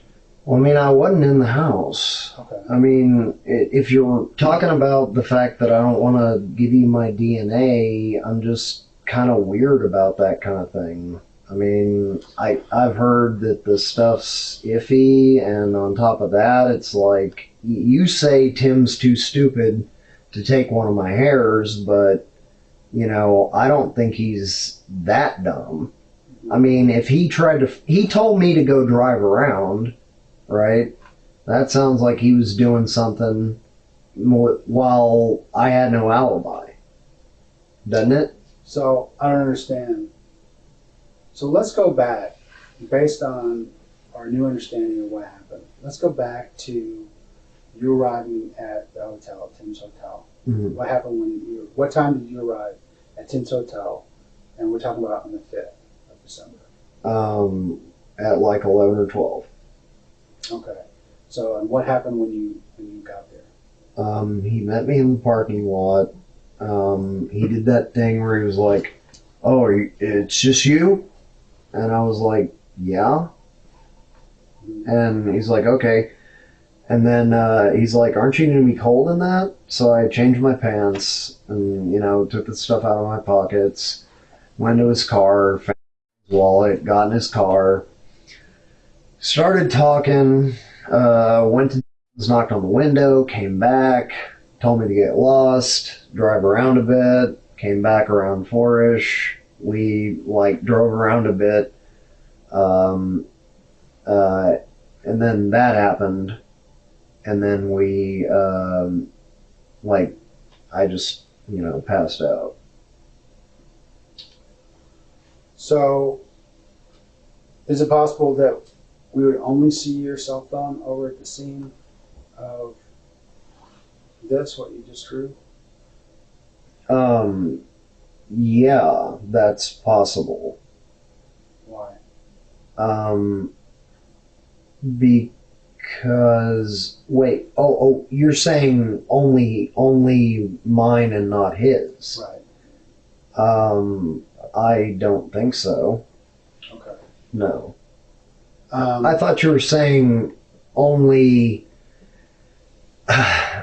there and not on the other occasion. Okay. So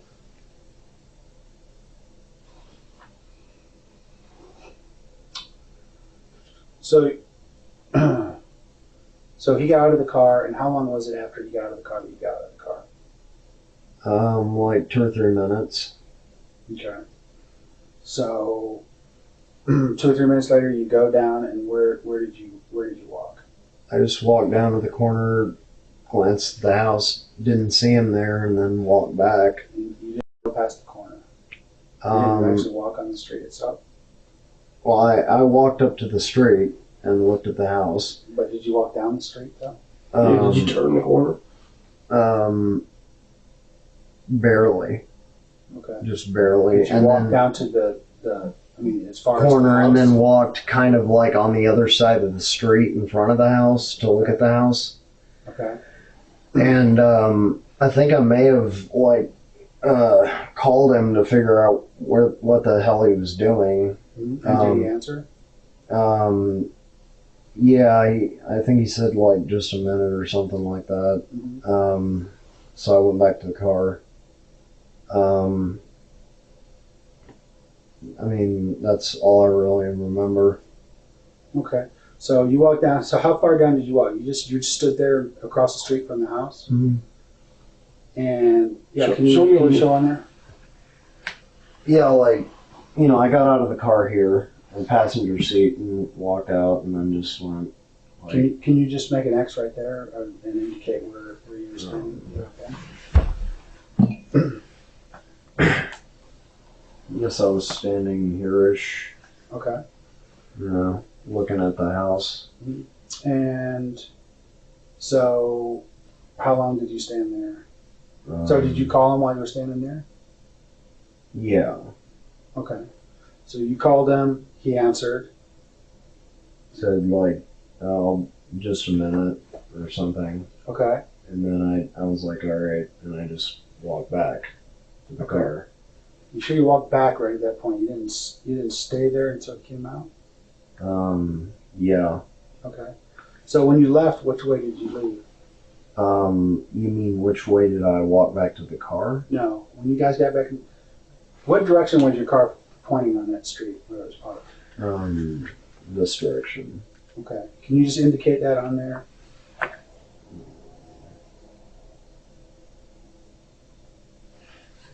Okay. So when you drove off, which way did you go? I guess we went this way. I don't remember it clearly. Okay. Did you go back by the house? I don't think so. Okay. Did you, so the car didn't go back over to the house. He walked back over, got in, and then he drove off. Mm-hmm. Okay. So I think, and Carrie, you can correct me if I'm wrong, but I think that any reasonable person who looks at that Mm-hmm. says that you went there and you stood lookout while he committed burglary. Okay. Any reasonable person would do that. You even changed your clothes into long pants. Okay. Before you did it, what were you wearing? Long pants. Okay. And what color pants? I want to say khaki. Okay. And this jacket? No, Different jacket? I wasn't wearing a jacket. Okay. What kind of shirt were you wearing? Long sleeve. Okay. So,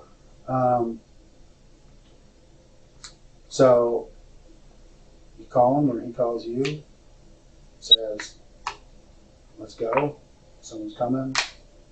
I wasn't standing lookout. I'm just saying what it looks like. Okay. I mean, I know you're saying that. I understand you saying that. But, I mean, he just stopped there, said something, got out, and I got out because I'm fidgety. And I went over there and called him and walked back. I didn't stay there. I went back. I wasn't standing lookout. I didn't know he was doing anything until he came back to the car. You didn't hear anything? I'm telling you, he never asked me to be involved in any of this crap. I just was there.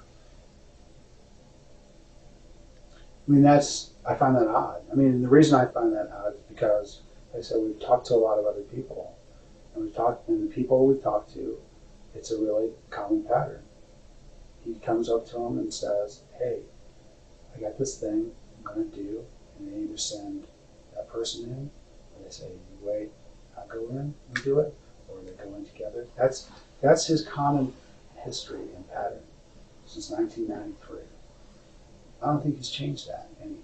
Okay, we know that that's still his pattern today because we talk to other people who are telling us that this is what he does. This is what he's doing all the time. He's recruiting people to come help him with these burglaries. Okay, I get it. You weren't in for a murder. Okay, but you were in for a burglary. Okay, I get it. I totally get it. I think people understand that. Okay, it's not the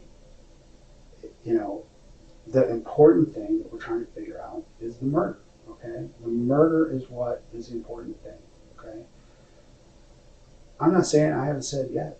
I mean, since this whole time, from our first conversation, I told you I don't think you're a murderer. Okay, I think, but. Well, I'm not. I mean, I used to raise rabbits for food, and I'm still haunted by one that didn't die fast enough. Right. So absolutely, I don't think you're a murderer. Okay. So understand that. Okay. But just because I don't think you're a murderer doesn't mean that I think you're sane. Okay. Yeah. Doesn't mean I don't think that you would have gone in with Parlin to do this if you thought that he was robbing a dealer. You know what I mean? How is that? Well, he told me that he was casing it or something, and I was all right with being there for him casing it, but he told me that on the spot, and I didn't agree to be part of anything. He just did it. Okay. And I mean. So the other thing that we would like to do, we mentioned, is we would like your consent to download the contents of your telephone. Okay? Is that something you would be willing to give us consent for? It'd take just a few minutes, and or we do it while we're here, and you get the phone back. Yeah, I guess so. Okay. We'll make arrangements to do that. Okay. And so we can get your phone downloaded. It'll, like I said, we can do it here. It won't. It'll only take a few minutes to have someone who'll come in and download it for us. Okay. All right. So. And what does that accomplish? Well, we do that every time we have a situation. We do it with Parlin's phone. We do it with everyone's phone that we run into. Anytime we get it. And what do you get out of that, though, is what I'm asking. Well, what we get out of it is the contents, obviously photographs and call logs, text messages, things that we, might or might not get with other stuff that's on the phone. Yeah. So. Well, y'all are welcome to my phone. I mean, I haven't, been doing anything untoward with it. Sure. I'm telling you, I didn't, he didn't convince me to go in with any of this burglary crap. I know better than to get involved with his friends. He just dragged me out there, and this happened. Were you pretty upset that he got you into this deal? I was, but at the same time, I still needed him as a, eyes and ears for them. And, I don't know.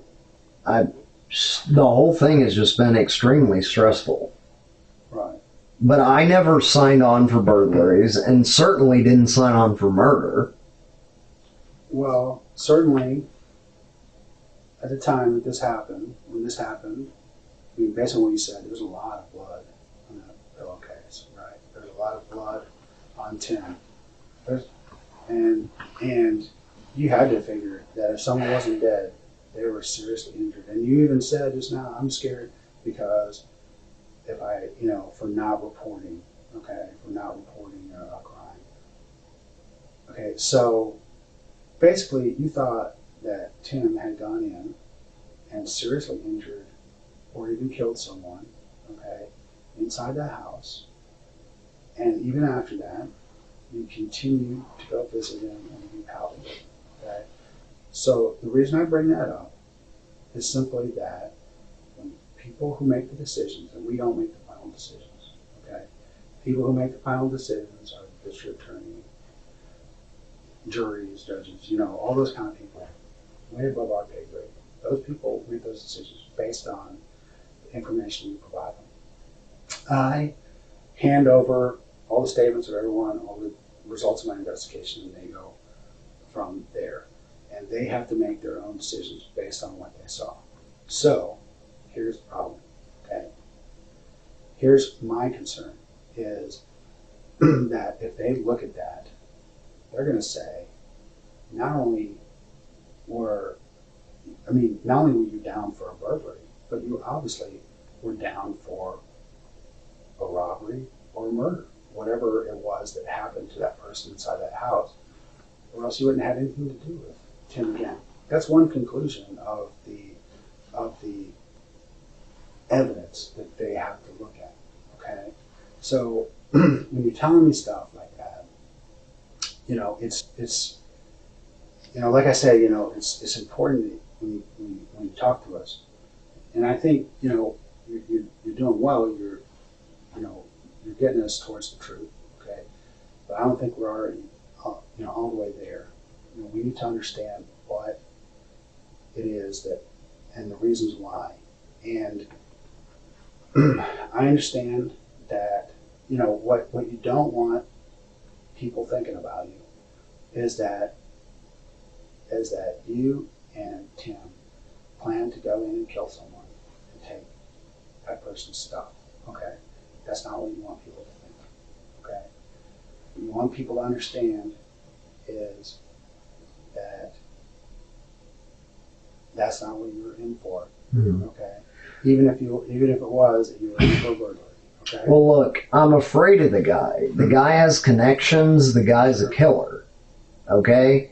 After that happened, he kept making plans like we were going to keep up like it was going, and I just went along with it because I didn't want to piss him off. So how did you go along with it? Well, I just kept showing up to, Austin and meeting with him for the living arrangement type of thing. But we didn't do anything else like that. Again. Like, I told him, like, I guess, I don't know if he wanted, like, to keep an eye on me or see that I wasn't going to tell anybody. Right. Or something. So one of the things that, obviously we look at, and we talk about it, text on your phone. Yeah. Text on Tim's phone, and other people's phones of people we've dealt with, and information from other people that we have. Okay, when we take all that together, and based on that information, and when I talk about text, I'm talking about even deleted text, because all that stuff can be recovered. So we're looking, Mm-hmm. so both your phone, both on Tim's phone. So when we look at those, when we review those texts, and we look at those, we start to see the conversation we had between each other. Okay, emails, everything else. Okay, that we have access to. We look at those things, and we realize. And we start talking to people about things that they heard, or things that they know, and they start telling us, or all of that, when we start putting that together, all of that clearly indicates, that y'all had planned to do a burglary together. And what you're doing is you're leaving it in the hands of someone else, district attorney, grand jury, someone, to make that really small connection between he lied about that he was in for the burglary, and he stayed with them even after he knew it was murder. Okay, or at least that someone got seriously. And you're leaving it in the hands of Tim, because we're gonna go talk to him again. Okay, but the thing is, I'm telling you, I wasn't down for a burglary, and after that, I was scared of the guy, and I just kept playing nice with him just because he was obviously trying to make sure I wasn't going to say anything. Are there going to be any texts we find on your phone, his phone, anywhere, that are going to indicate to us that y'all were planning burglaries? No. Whether this one or absolutely not. Okay. He never approached me for that. He did this thing without my consent, and then, like I said, we had these plans, and then like I said, I'm scared of the guy. I'm glad he's behind bars. Right. The guy has, as I understand it, the guy has connections. He can have people killed. Right. So I witnessed something, and, he made it clear that, he didn't want me to say anything. Why do you think he can have people killed?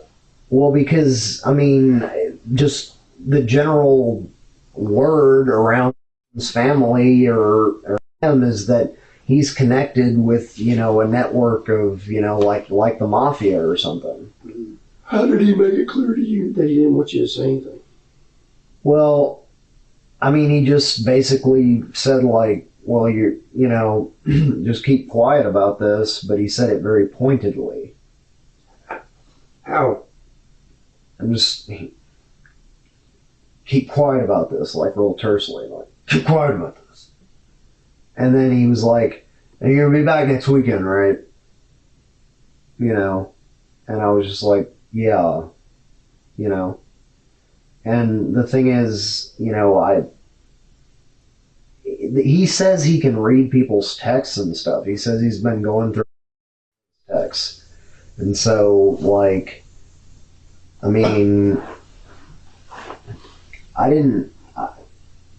I just continued to play nice with him because I didn't want to get freaking killed. Okay, but I didn't go in for any burglary, and I wasn't with him for any more of these things. And you weren't inside Kathy Blair's house? Kathy? That's the name of the person who died. Okay. That night. No, I wasn't. that we'll know for a fact within a couple days. Okay, so or well, within a week when we get your stuff back, the FBI stuff back on the phone. Okay, so that is something that's of of special concern. So that's what we call a fact that is indisputable. Okay, so we make sure we address that. If you're there, if you're in there, we need to know it. And we need to know it now. We need to know why. Okay. I wasn't. Okay. So what happened to the stuff after he came back out? I don't know. I don't know what he did with it. I didn't want to know. Did he give you any of it? Mm-mm. So, what do you remember about the stuff you saw? Strings. What That's all else I besides jewelry was in there? All I saw was jewelry. I just took a glance at it, and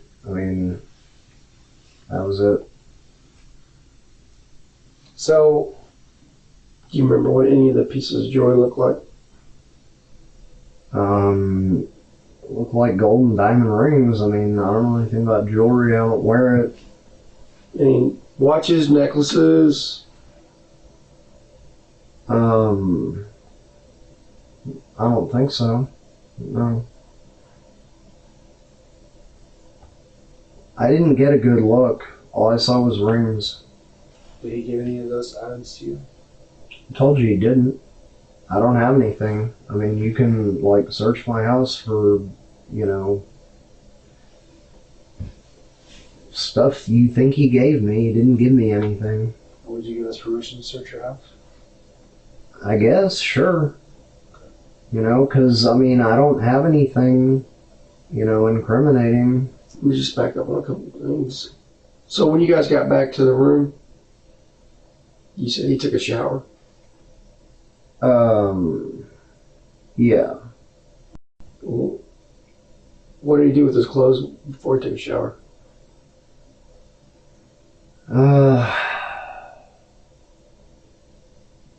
You see, he bagged him up.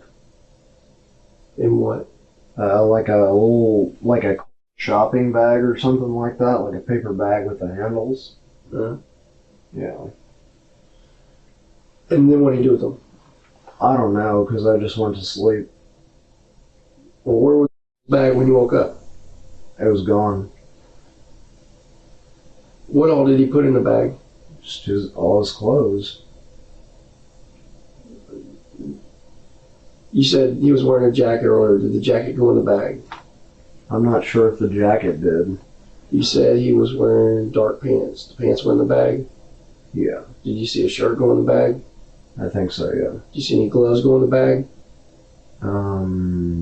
Yeah, I think so, yeah. You saw gloves go in the bag? Because earlier you said his hands were bloody.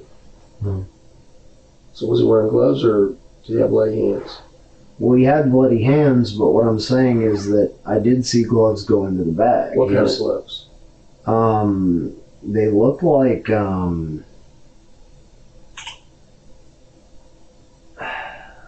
automotive technician gloves or something.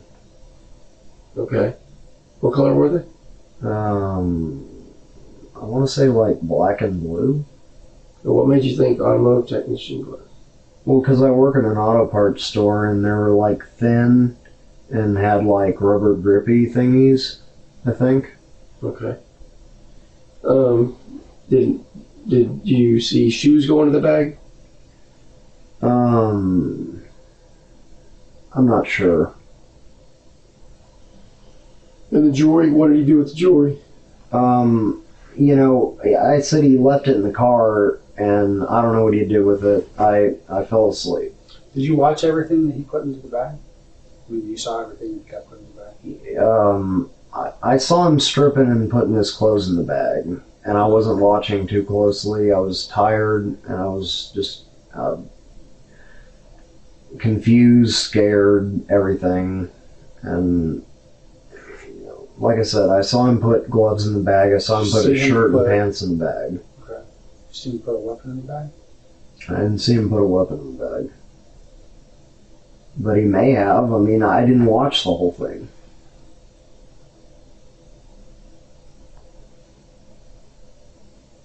I mean, the weapon could have been in the pants, you know?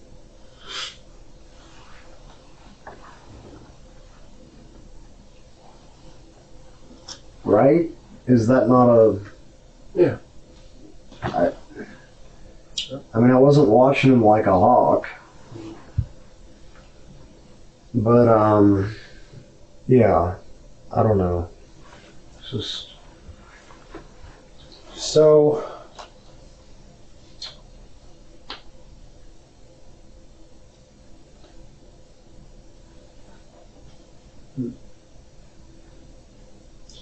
Do you know what he did with the jewelry, like, later on? I have no idea. I mean, do you think he still has it?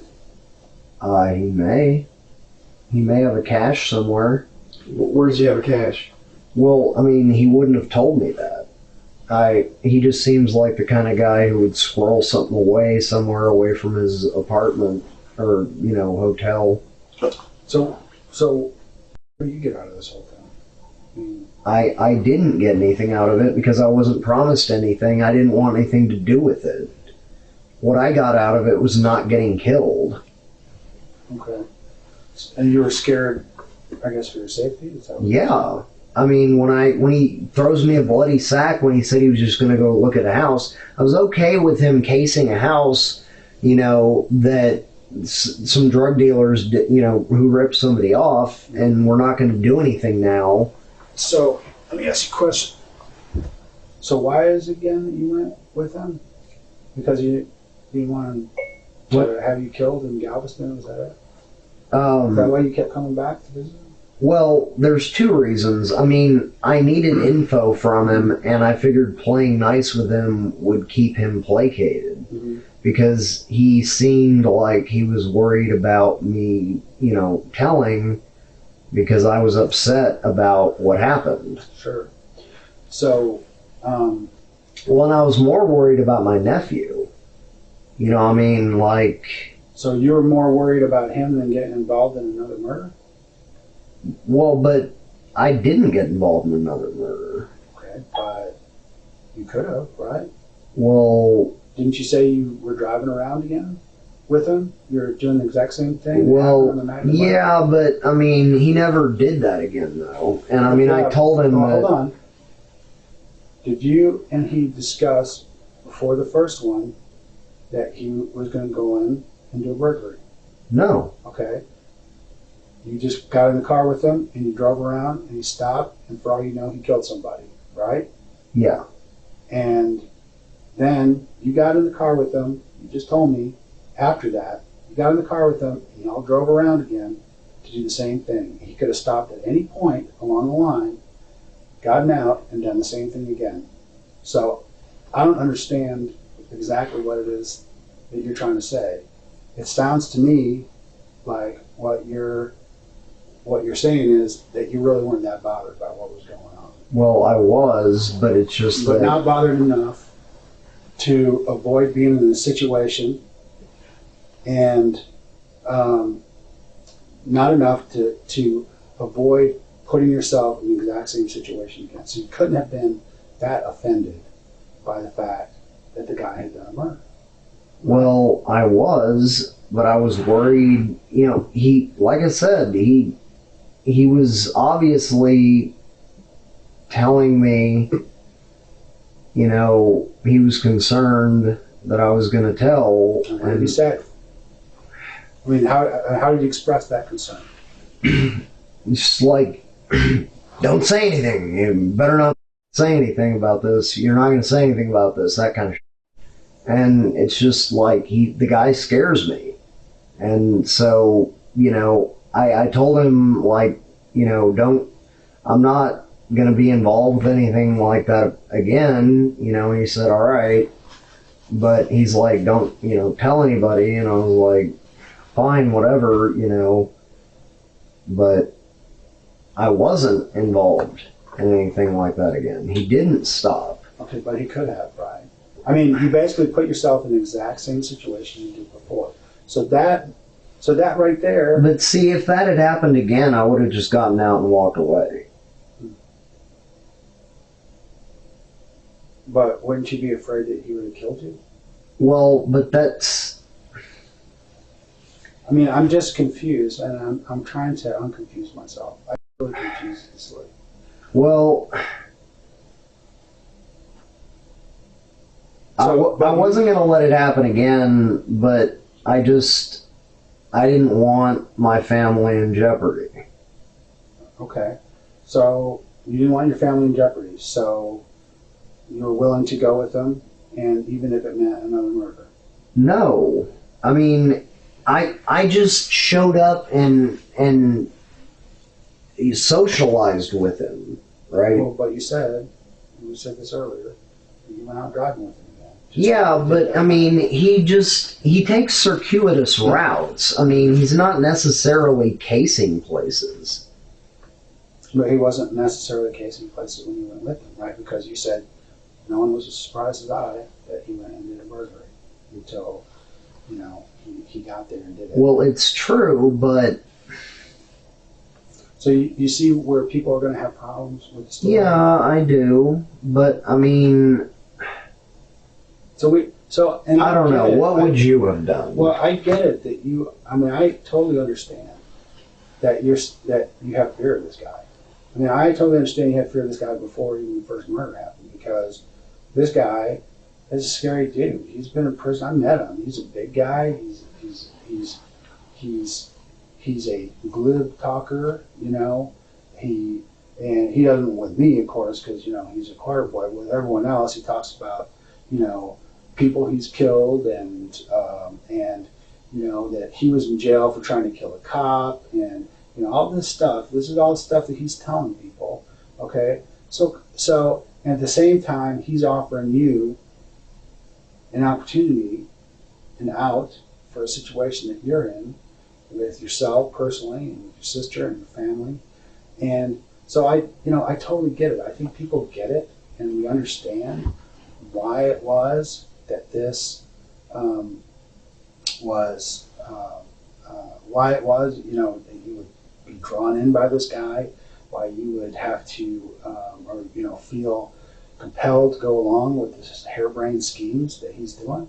I get it, But I wasn't going along with the schemes. I told him I wasn't going to go along with the schemes. But you did go along with the scheme, right? Because you knew that he had killed somebody in that house. You knew that he had killed somebody in that house, and you went along with it. You went along with it because here we are a month and something later, and this is the first time you've talked to the police about it, okay?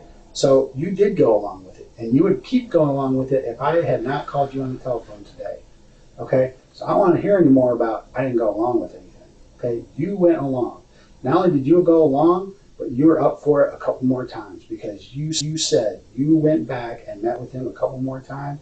You went out driving with him again, okay? And I would not be surprised if your cell phone pings at the location of another murder, okay? That's not going to surprise me one little bit. It's okay? not going to. Okay. So, but at any rate, we know that you were there on that one, okay? And here we are, this many days afterwards, weeks and weeks after the event happens, and you're trying to tell me, I'm not down for that. I don't appreciate that. I don't, that's not what I'm doing. But that's not, your words are saying that, but your actions aren't saying that. So you're going to have to, you're going to have to help us to understand how that is, because that's a disconnect, between your words and between your actions. I felt he just wanted to keep an eye on me and make sure that I wasn't going to talk. That's all. I was not down for further anything. Okay. And so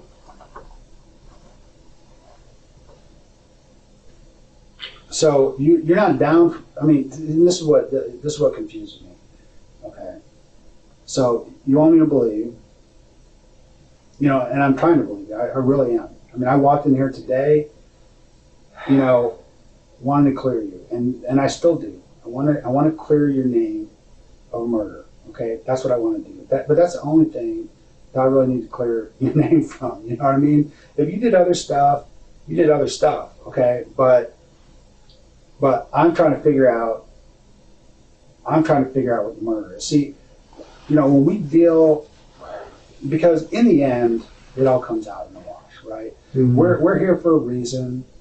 We didn't pick your name out of a hat. Obviously, we found you, found Tim, found the car, we found other evidence. We have lots of stuff, and the evidence continues to roll in. So by the time all of this is done, it's all out there, okay?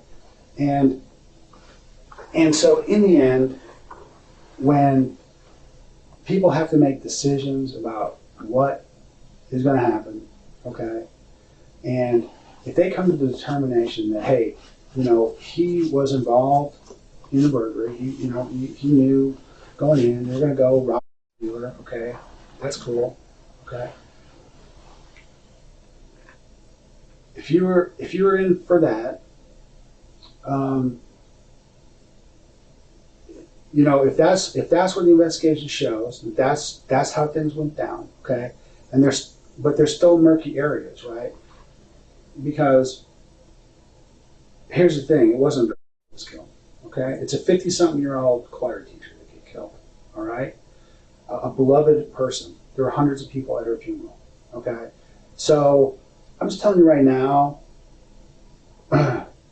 you don't want people to think that you went out there with intent that she be killed, okay?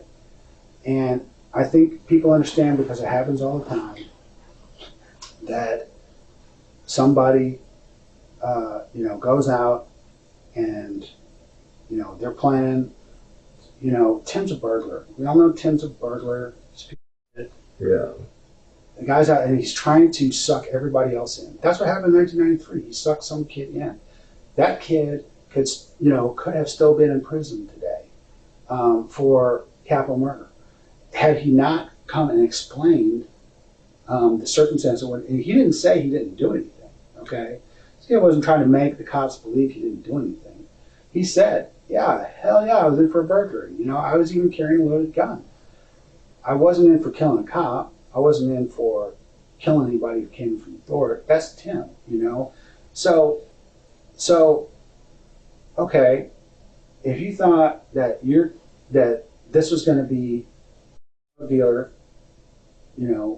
or someone who ripped off a friend of yours, getting a little payback on, that's different than some people think. What you have to understand is, he didn't even say that they were going to do anything, that we were going to do anything that night. Okay, but he was just going to look at it. Right, but you were going to do something, right? I wasn't going to be involved in it at all. Okay, so he just said, I'm going to make a stop and look at this place. Okay, and here's the deal, right? If that holds up, if our investigation shows that is the case, yeah, okay, and hey, I think you're doing pretty good, okay. The problem is, if our investigation doesn't show that, you are a dude. I mean, you are beyond belief. Yeah. Okay. This is a capital crime. All right, and this is the type of capital crime that they actually carry out capital punishment on. Okay. Mm-hmm. So you want to be as far away from what happened to that woman as possible. And I understand that you want to be as far away from the whole thing as you can get. That's where we started off, right? I don't even know what you're talking about. Oh, I wasn't there. We built to this point, okay? Mm-hmm. And like I said about swimming across the lake, if you're 98% across the lake, you're not all the way across, okay? If you're at 98% and they realize that 2% of what you said is bullshit, then they're going to assume the other important elements of what you said is bullshit as well, mm-hmm. Okay? So that's why I'm saying, if that is not true, what you're saying, okay, that is not true of what you're saying, that you thought you were in for a burglary, all right, then you're inviting people to then assume that you were in for a murder, especially. I understand. Especially after you go back with this guy and you go riding around with him again, just like you did before, okay? And when you go back and you're hanging back out with him again, okay? That's not the behavior of a person whose conscience is shocked by what his partner did, okay? But he's not my partner. But here's the thing. The only way we need to get to that point is to show that you knew that it was a burglary, okay? Because they'll assume the rest. Now, and then... But why do I have to have known it was a burglary? What I'm saying is that if you knew it was a burglary, we're going to know that you knew that because it's going to come out. It's going to come out based on evidence that we have from the people we talk to. It's going to come back from texts, emails, any number of things. Okay. Different things. So what I'm saying is the truth is going to be out there. Okay. Okay. This truth is going to be known about whether or not you knew it was a burglary. Now, maybe the truth will be known about whether or not you knew it was murder. That may be too. But if it just gets down to that, the truth is that you knew it was a burglary, then people, again, that goes back to, it's important about what people are lying about. So if you're lying about that, people ask themselves, what else is he lying about? If that's what happened, and you say, hey, that's what happened, I knew that's what happened. Okay, yeah, and you know the law. That makes you a party to the crime, okay? Mm-hmm. You know that, and so that's a complete, so I completely understand why you would want to leave that part out. That's a common thing. And the problem is that a lot of times in these cases we eventually figure out what it is. And then you're gambling everything on that one lie. Because all that lie is just trying to avoid responsibility. Okay? Mm-hmm. And if you did something wrong, there's going to be some responsibility. But what that responsibility is, what the consequences are for actions, has a whole range of possibilities, okay? From a minimum to a maximum. And you want to be as close to the minimum as possible. You want to be as close to zero as possible, okay? But as soon as they think you're lying, then they're going to lean towards maximum. So I'm just telling you that.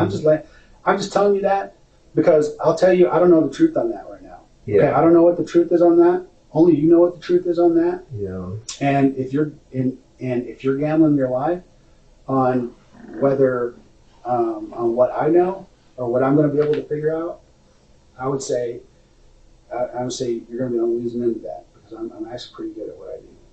Okay. Well, I mean, you're going to download my phone, right? Mm-hmm. So download your phone. We download Tim's phone. Yeah. Lots of stuff. Have fun. I mean, there's nothing that should be in there that should suggest that we planned any burglaries.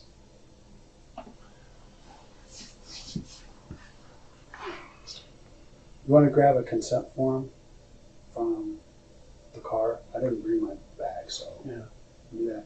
You want some water? Yeah. We get some more water. Need a restroom break or anything? No. Okay. Just hang out. I'll get back in a minute.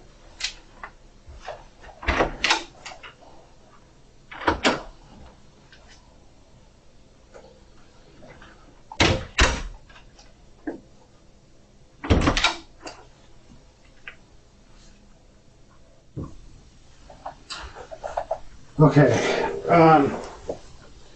So, when we were taking a break, I was thinking through my mind different possible scenarios that we have to consider, right? So that because our goal is to do what we can to try to resolve this. Look, I didn't kill these people. Okay. So, but that brings me to a thing. Okay, so we have to prove things. Okay. Yeah, I understand. One thing we have to consider is that it was Tim that stayed in the car while you went inside the house. Okay. So that's something that there's a possibility. Okay. Yeah. So that we have to take into account. So, so help me, okay, think of ways that I can, prove that that's not the case. What are some of the things that I can look at to, to ensure that that's not the way it went down? Well, I don't know. I mean, like what? Well, I guess cell phone would be one, right? Yeah. So if your cell phone shows you inside the house, then and not Tim or you and Tim, then that would be something that would help us with the case, right? Anything else you can think of? No. So we look for things inside the house, okay? Trace evidence, we talked about DNA. Also, fingerprints is a thing as well. We'd like to get fingerprints from you, a full set of prints so that we can use that for comparison purposes and any prints we find in the house. Okay. Would you be okay with that? It's fine. So, and also,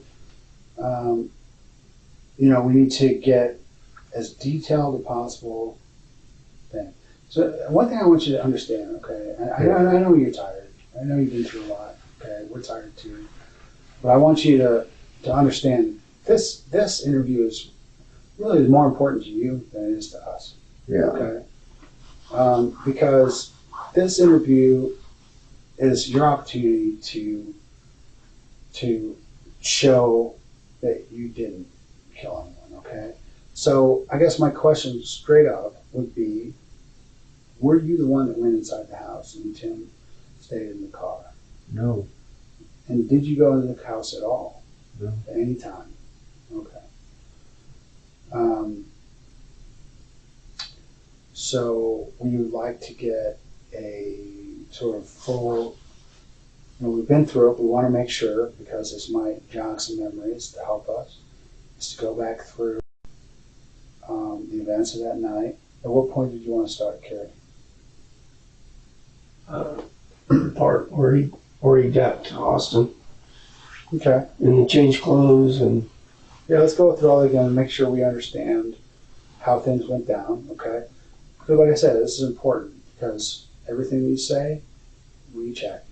So, we want to make sure that that we're getting a good timeline of things that happen. Yeah. Best possible thing for you to do is to give us a detailed account of how it happened when you got there, all the way through the story, so that we understand it, the best that we can understand it. Yeah. We don't have, you're going to help get rid of questions that we might have. Okay. So. Well, I mean, I feel like I've already been through it. Well, we've kind of jumped back and forth in some of these. Yeah, so you want to start when I got there. I mean, I got there 11 or 12, Where had you been? Did you drive straight in from Galveston? Mm-hmm. Okay. Yeah, and then met him in the parking lot, and he asked me if I was going to be cold in the shorts, and I said, yeah, probably. Was anyone else present? No. Okay. Why was he asking you if you're going to be cold in the shorts? Did you guys already have an idea? Cold. Did you guys already have an idea of something you were going to do? No. Okay. I keep telling you, we weren't planning anything. And I'm sticking to that. Okay. I mean, it's the truth. Right. Well, okay, but when you say you weren't planning to do anything, you're saying you're not planning to commit a burglary, but you must have been planning to do something. I mean, even if it's just drive around, right? Well, you must have had some plans. But plans. The thing is, I came in to visit, but when I found out was it Dylan's, I realized I couldn't stay there, so I called him and went over to his place, and he said his girl was there, so I couldn't come in. So let's back up. So we're already kind of off time. So let's back you did go somewhere in Austin before you went to No, I didn't go anywhere because the thing is, over the phone I found out that was there. I got it. you know, and so then at that, once you figured that out, you called Tim. Yeah. And then you proceeded over to his place. Yes. When you got there, around, what time was that again? 11 or 12. 11, 12. At that point, you called him again to tell him to come on down, or knock on the door? Yeah, I called him to come out. Okay. So he came out and he met you in the parking lot. Right? Okay. And tell me again the conversation you had in the parking lot. I mean, he just said, "Are you going to be cold in those shorts?" And I was like, "Probably so." So I changed into pants. Whose pants? Your pants? My pants. I had a bag in my car. I changed in my car and got all my stuff in my hands. And as I was fumbling with all that, you know, I went to go get one of my things, whatever it was, and I found his wallet underneath the seat. And that's when we decided to go to his place, knock on the window, and he didn't answer. And I guess it got to him later. And we came back and he said, you know, go drive around a bit. And later on we met up. He said his girl had gone to work and we were driving around, and then the whole thing happened, and I stayed in the car. So let me just back up for a second, because I just want some clarity. Before y'all got in the car, before y'all left, you had a conversation, and what was, I mean, obviously you had made a decision to do something. What was that? Did you just both get in the car and he started driving wordlessly, or was there some, okay, let's go do this? Yeah, I mean, he said he was going to just go gas up and get, like, drinks and stuff. Okay. And, I mean, every time he says that, it just turns into a ramble, you know? Okay. So he said, let's gas up and go drink. How long do you think you spent in the parking lot right there? You talking about the parking lot in town?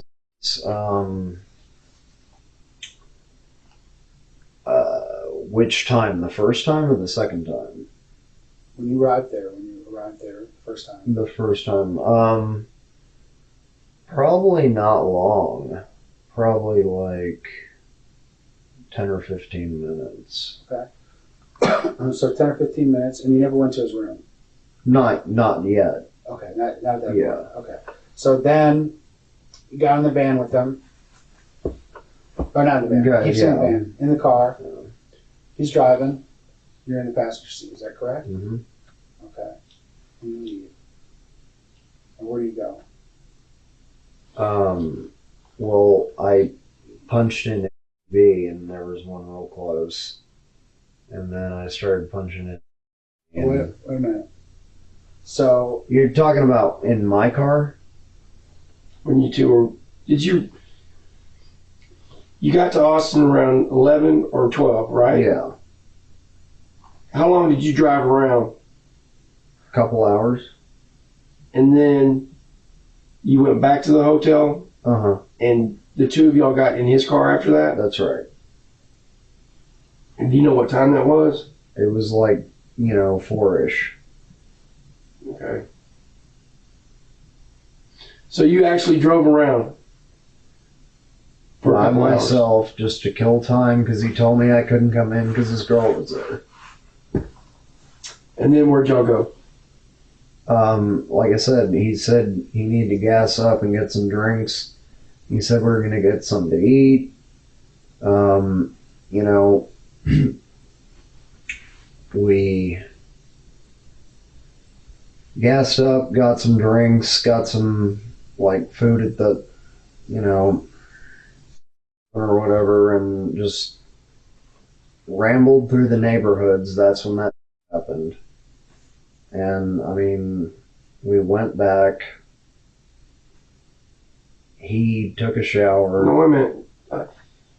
I don't want to gloss over. That's when that happened. I want you to tell that story too. That part of the story. That's the most important part. Yeah, I mean, he rambled through the neighborhoods, and then right as he comes through the neighborhood, he tells me this story about the dealers, right? Okay. Well, he drives by a couple times, and then says something about the cars, and then parks.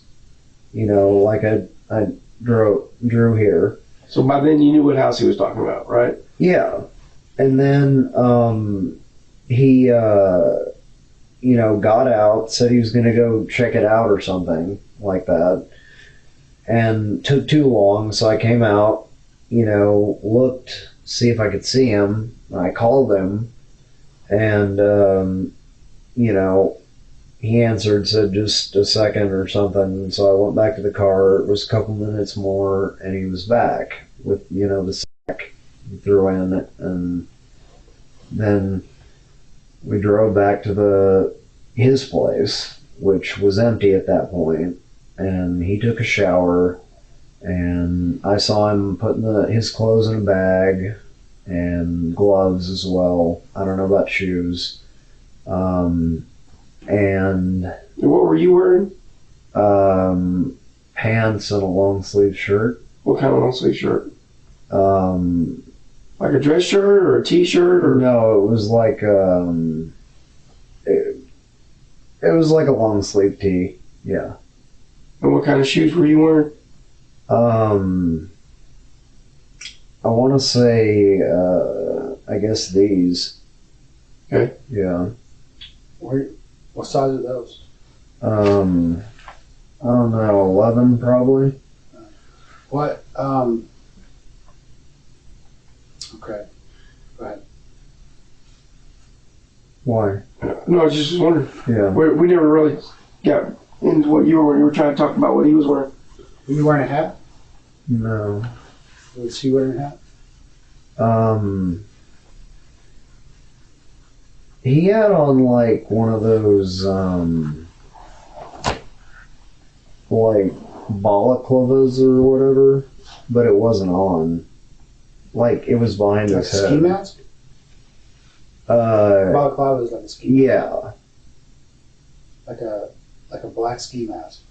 Yeah, except it was like one of those ones that's like two-piece. And he had it, but It's like a neck warmer and yeah, like you can pull it up and pull it over if you want to, but it was like down. Okay. Yeah. He wasn't wearing a ball cap? Well, he was wearing a ball cap in the car until he went out and he took it off. Okay. And he pulled his balaclava on. I didn't see him pull it off. Well, but it was on. Well, it was on the whole time. Right. Okay.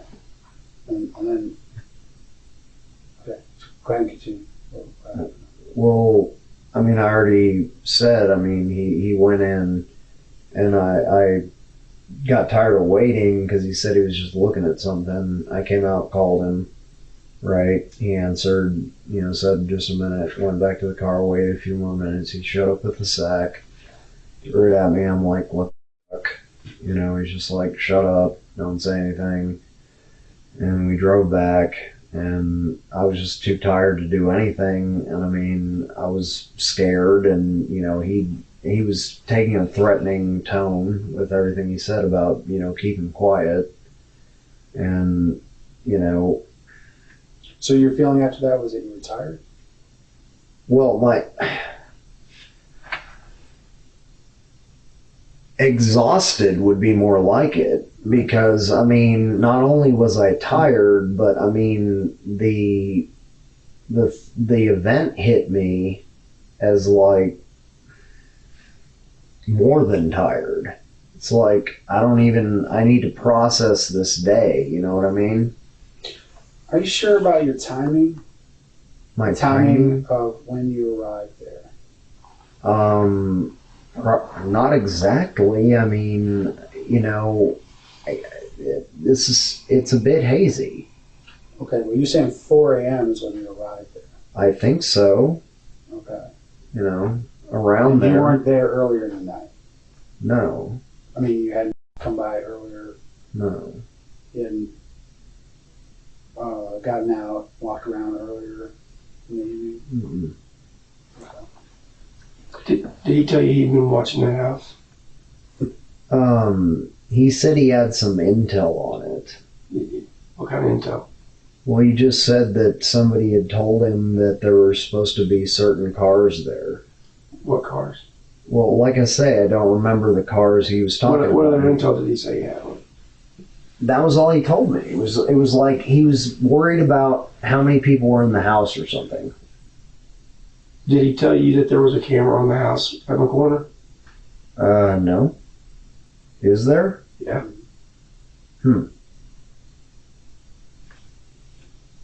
Well, no. Did he tell you to go in that house and to call him when you were ready to come back out? No. You sure? Yeah. Because that's pretty easily verifiable right there. That's information that not going to be hard for us to figure out. So that's why we bring it up. Okay. There's some thing about your story that just concern me. Really. And one of the things that concerns me is the possibility you went in there and that you just, you said you called Tim when you're ready to come out. Okay? Because that makes more sense than what you're saying. It makes a lot more sense.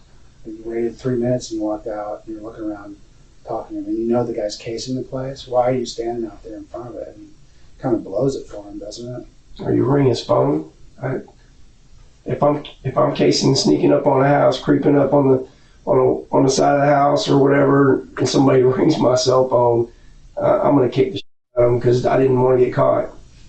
Well, I don't do this sort of thing. Yeah, but you're smart enough. You got a college degree. You're not dumb. Started waiting and I didn't know what he was doing. Shawn, What? were you in the house and you called him and told him you were ready to come out? No. Why do you keep asking me that?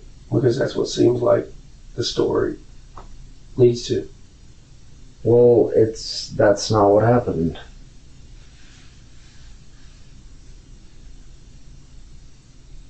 What else do you know about this story that you're not telling us? Nothing. I mean, I don't know what you're fishing for. I'm not fishing. I'm fishing for anything. We have video of the person who got out of the car. We have video of the person that got out of the car. Okay. So it's pretty easy to tell whether it's Tim Parlin or Shawn. Yeah. Right. So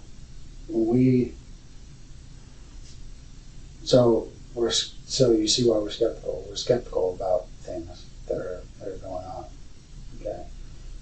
And there's things about your timing that are just not right. Okay. Because we know exactly what time that you got there. Okay. To the minute. Thanks to the camera. Okay. So when we say that stuff,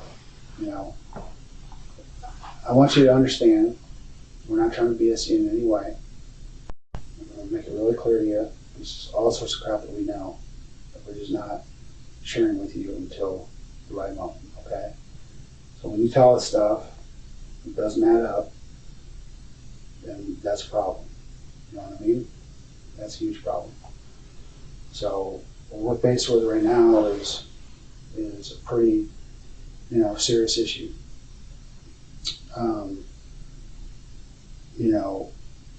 And I was telling you, when we look at a crime like this, basically what it is Travis County, which is where this crime will be tried.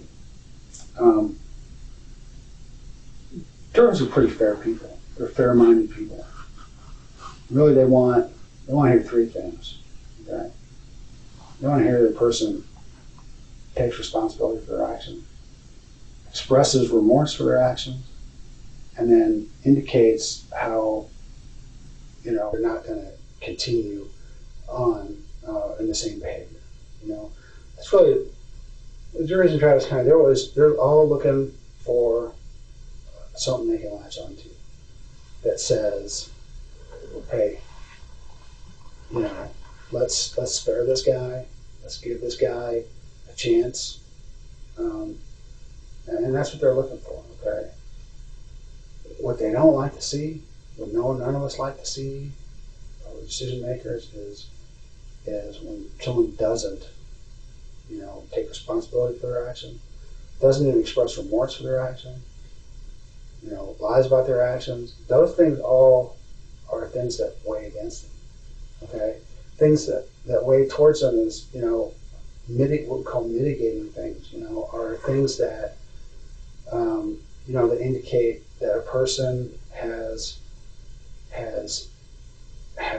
done something as a result of they weren't in their right mind. Maybe they're under the control of somebody. Maybe they're scared of somebody that makes them want to do something.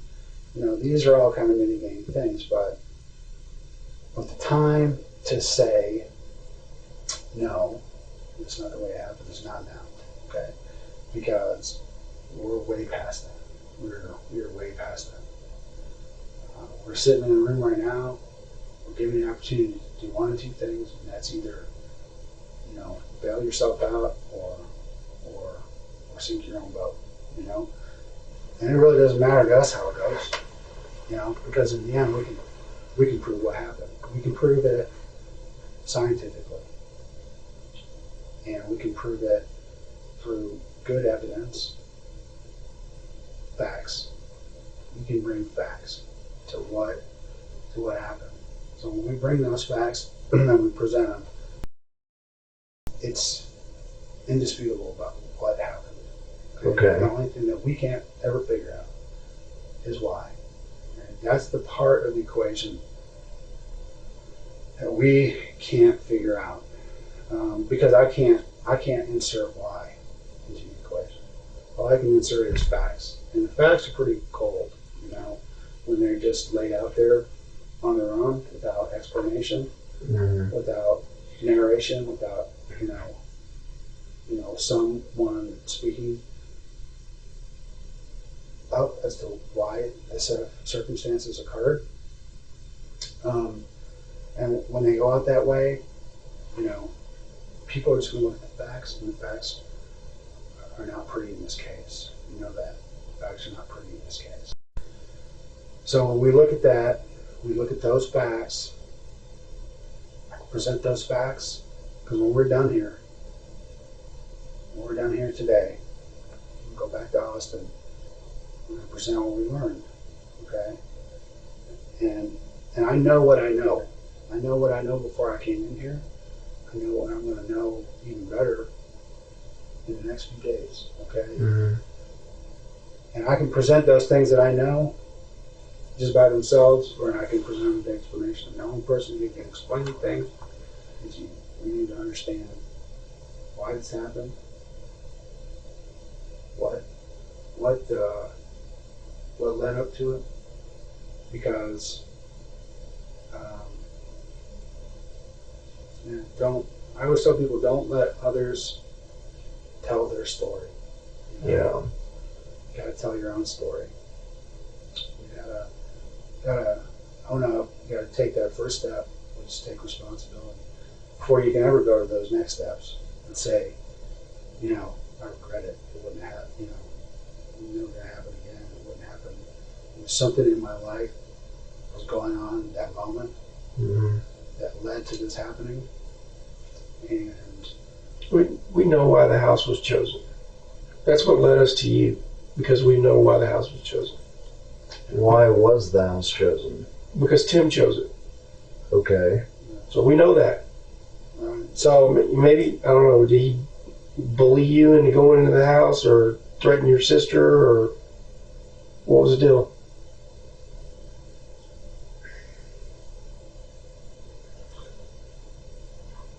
I mean, what are you saying? What we're saying is he went in the house. That's what we're saying. And we can prove that. Okay. So this is something that you're going to have to face up to. It's the fact that you have to explain that.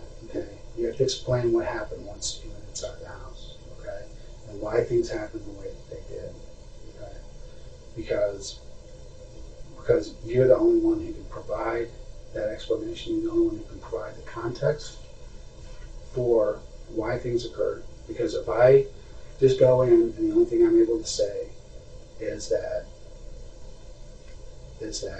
you caused the death of Kathy Blair, and show people pictures of it, and show people, the scientific things behind it. That's cool. It's impersonal. It doesn't tell the story. It doesn't tell the story of why.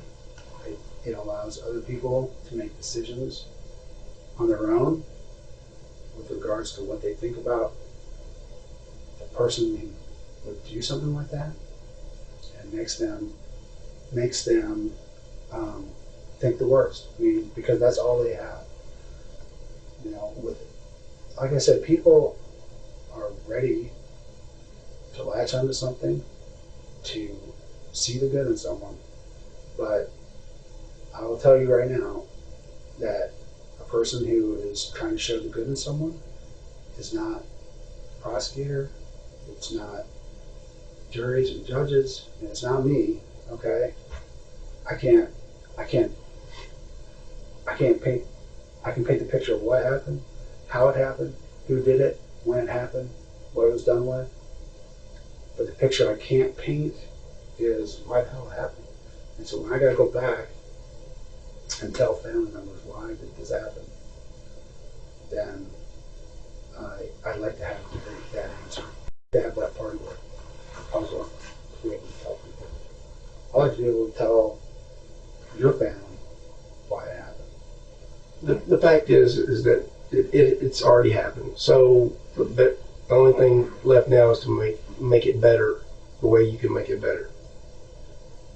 I tell people do something right. Do something right. You can't change the past. As a family on this. There's nothing you can do about changing the past.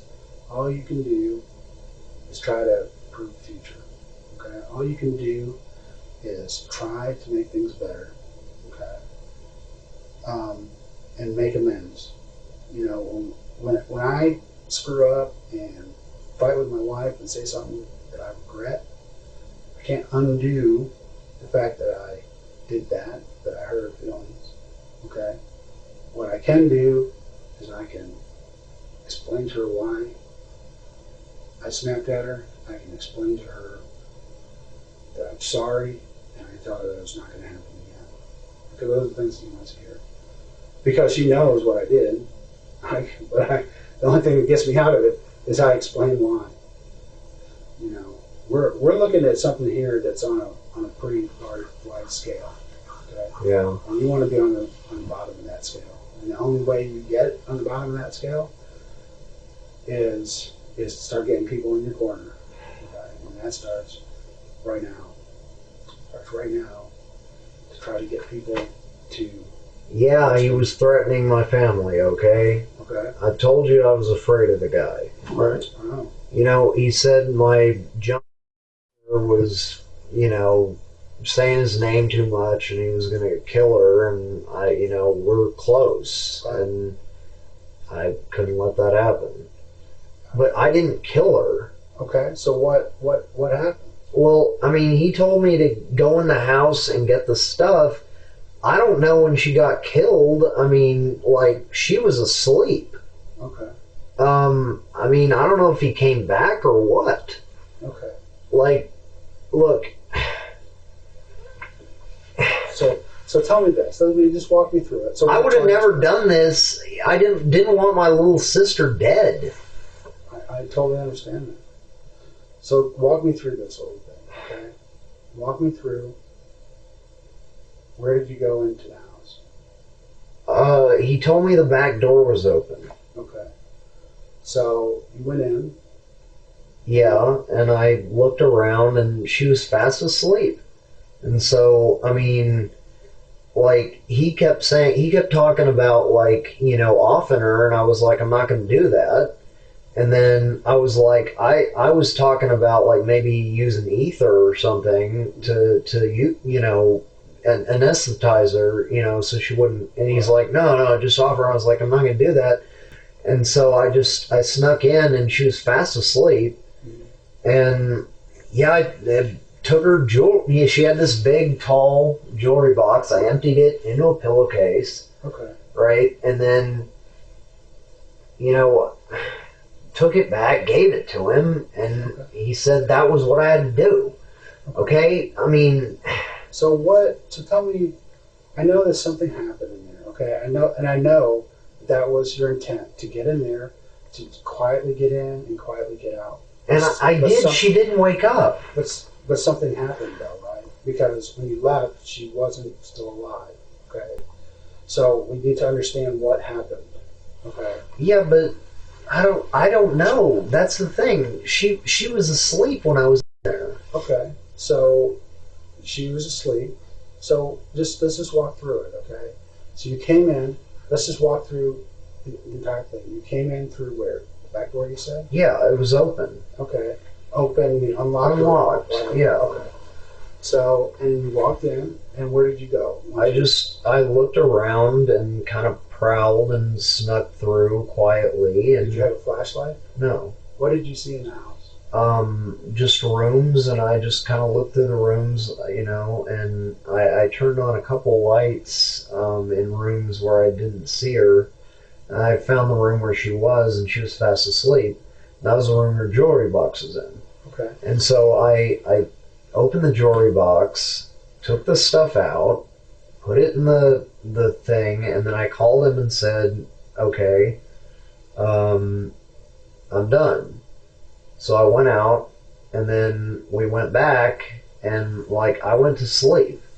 So, I mean, I don't know about my timing.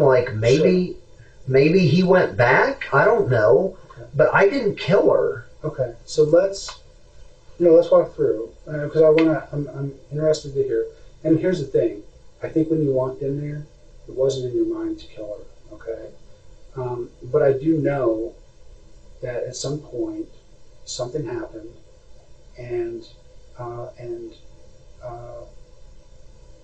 she died. Okay, so I think he wanted her dead. He kept talking about how she had screwed over or something. Right. And he kept telling me he wanted me to kill her, but I didn't. She didn't surprise me or anything like. She never woke up. Right. So let me walk through this here. Let's just walk through the steps of what happened. You walked in the house to the back door. You walked in. You turned on some lights. What did you see in the rooms when you turned on the lights? Just a couple computers and beds, and I turned them back off. Okay. And so tell me about so then where did you go after you went in there? Well, I finally found the room where she was. Okay. And he told me that, I'd have to kill her because she would be wearing the jewelry. But I could see her hands, and there wasn't any jewelry on her hands. Okay. So I was like, I wasn't going to get it anyway. Right. I was just going to take the stuff from the jewelry box and say that I got the stuff off her hands, and I guess, I don't know, maybe later he figured out, that he didn't get everything that he wanted to get, and maybe he went back. I don't know. Well, let me just tell you this, because I know part of what you're saying is true, okay? But you're leaving out some important parts, okay? Because here's the thing. The things that you're describing that you did, we know were done after she died, okay? We know that because there was blood, and blood was transferred onto all those things you just described that you touched. It was transferred into the cooler box, it was transferred onto the light switches, it was transferred on that. So we know that you did those things after she died. Okay, so let's talk about what happened. Okay, we're there. We know. Yeah, but don't you think that somebody else could have come back and done that afterwards? It's not possible, and this is why. Because if she was laying on the bed sleeping, she's not bleeding.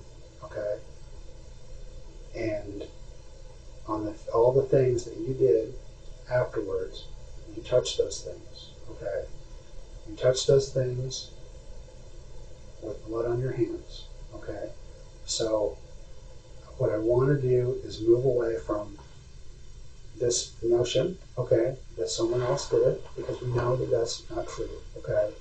We know that you did it, okay? We know that you caused her death. What we need to do is understand why. What was the reason that Tim told you that he wanted you to go in there, and her in particular?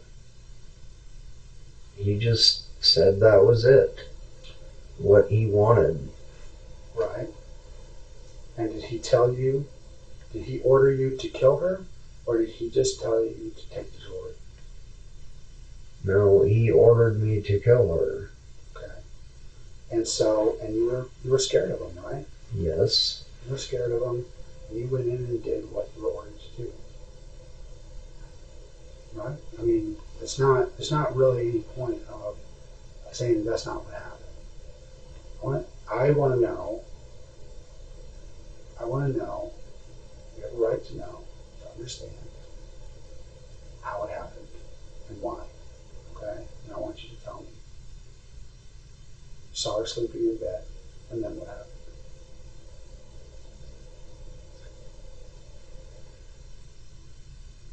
I know it's difficult. I don't want to say anymore. I know it's difficult, okay? You've already said enough. We already know.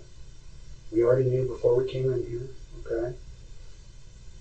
You know, we want to hear you. We want to hear it from you, because right now we're still at the facts. So right now, I know you have trouble thinking about it, okay?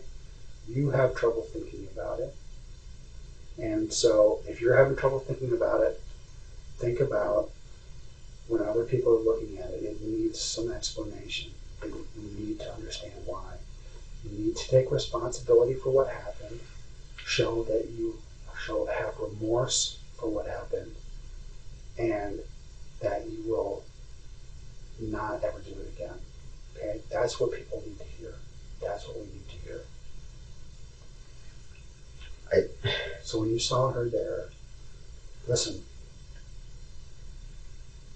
you've already said enough. What, in answer to your question, it's not possible, okay, that another person came in and did it.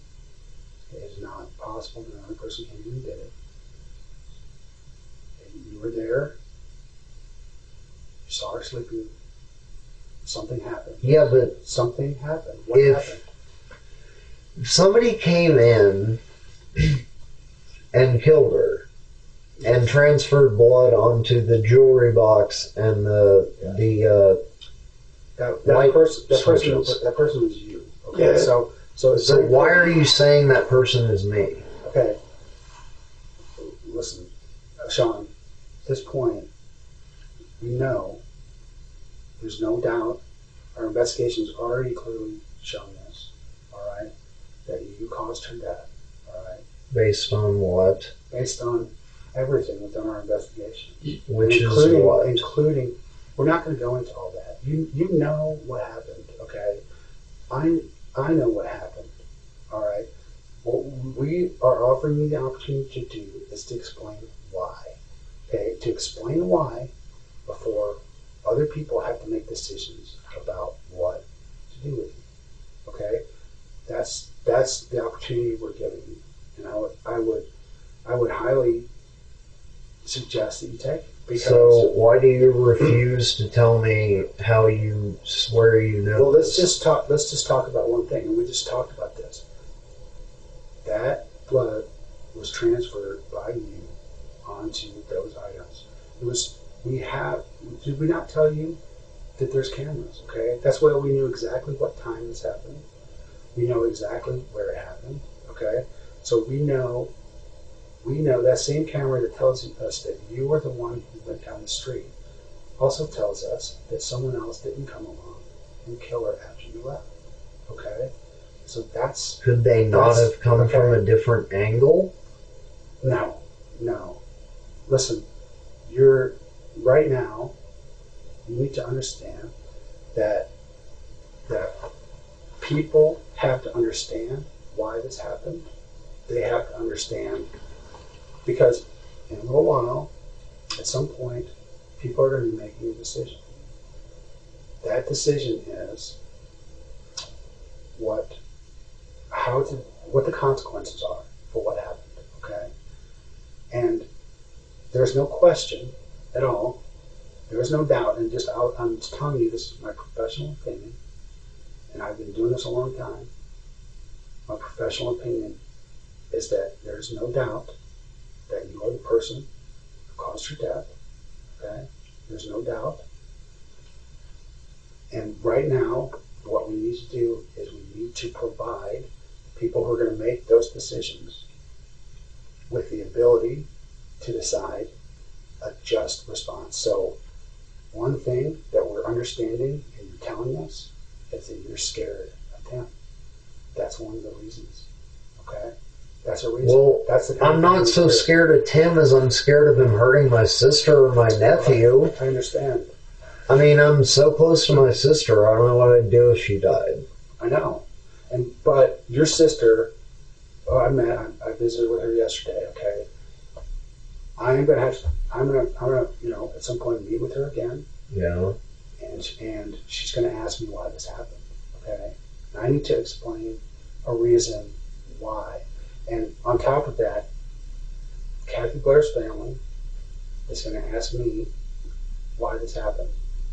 And I need to know why, okay? I need to explain.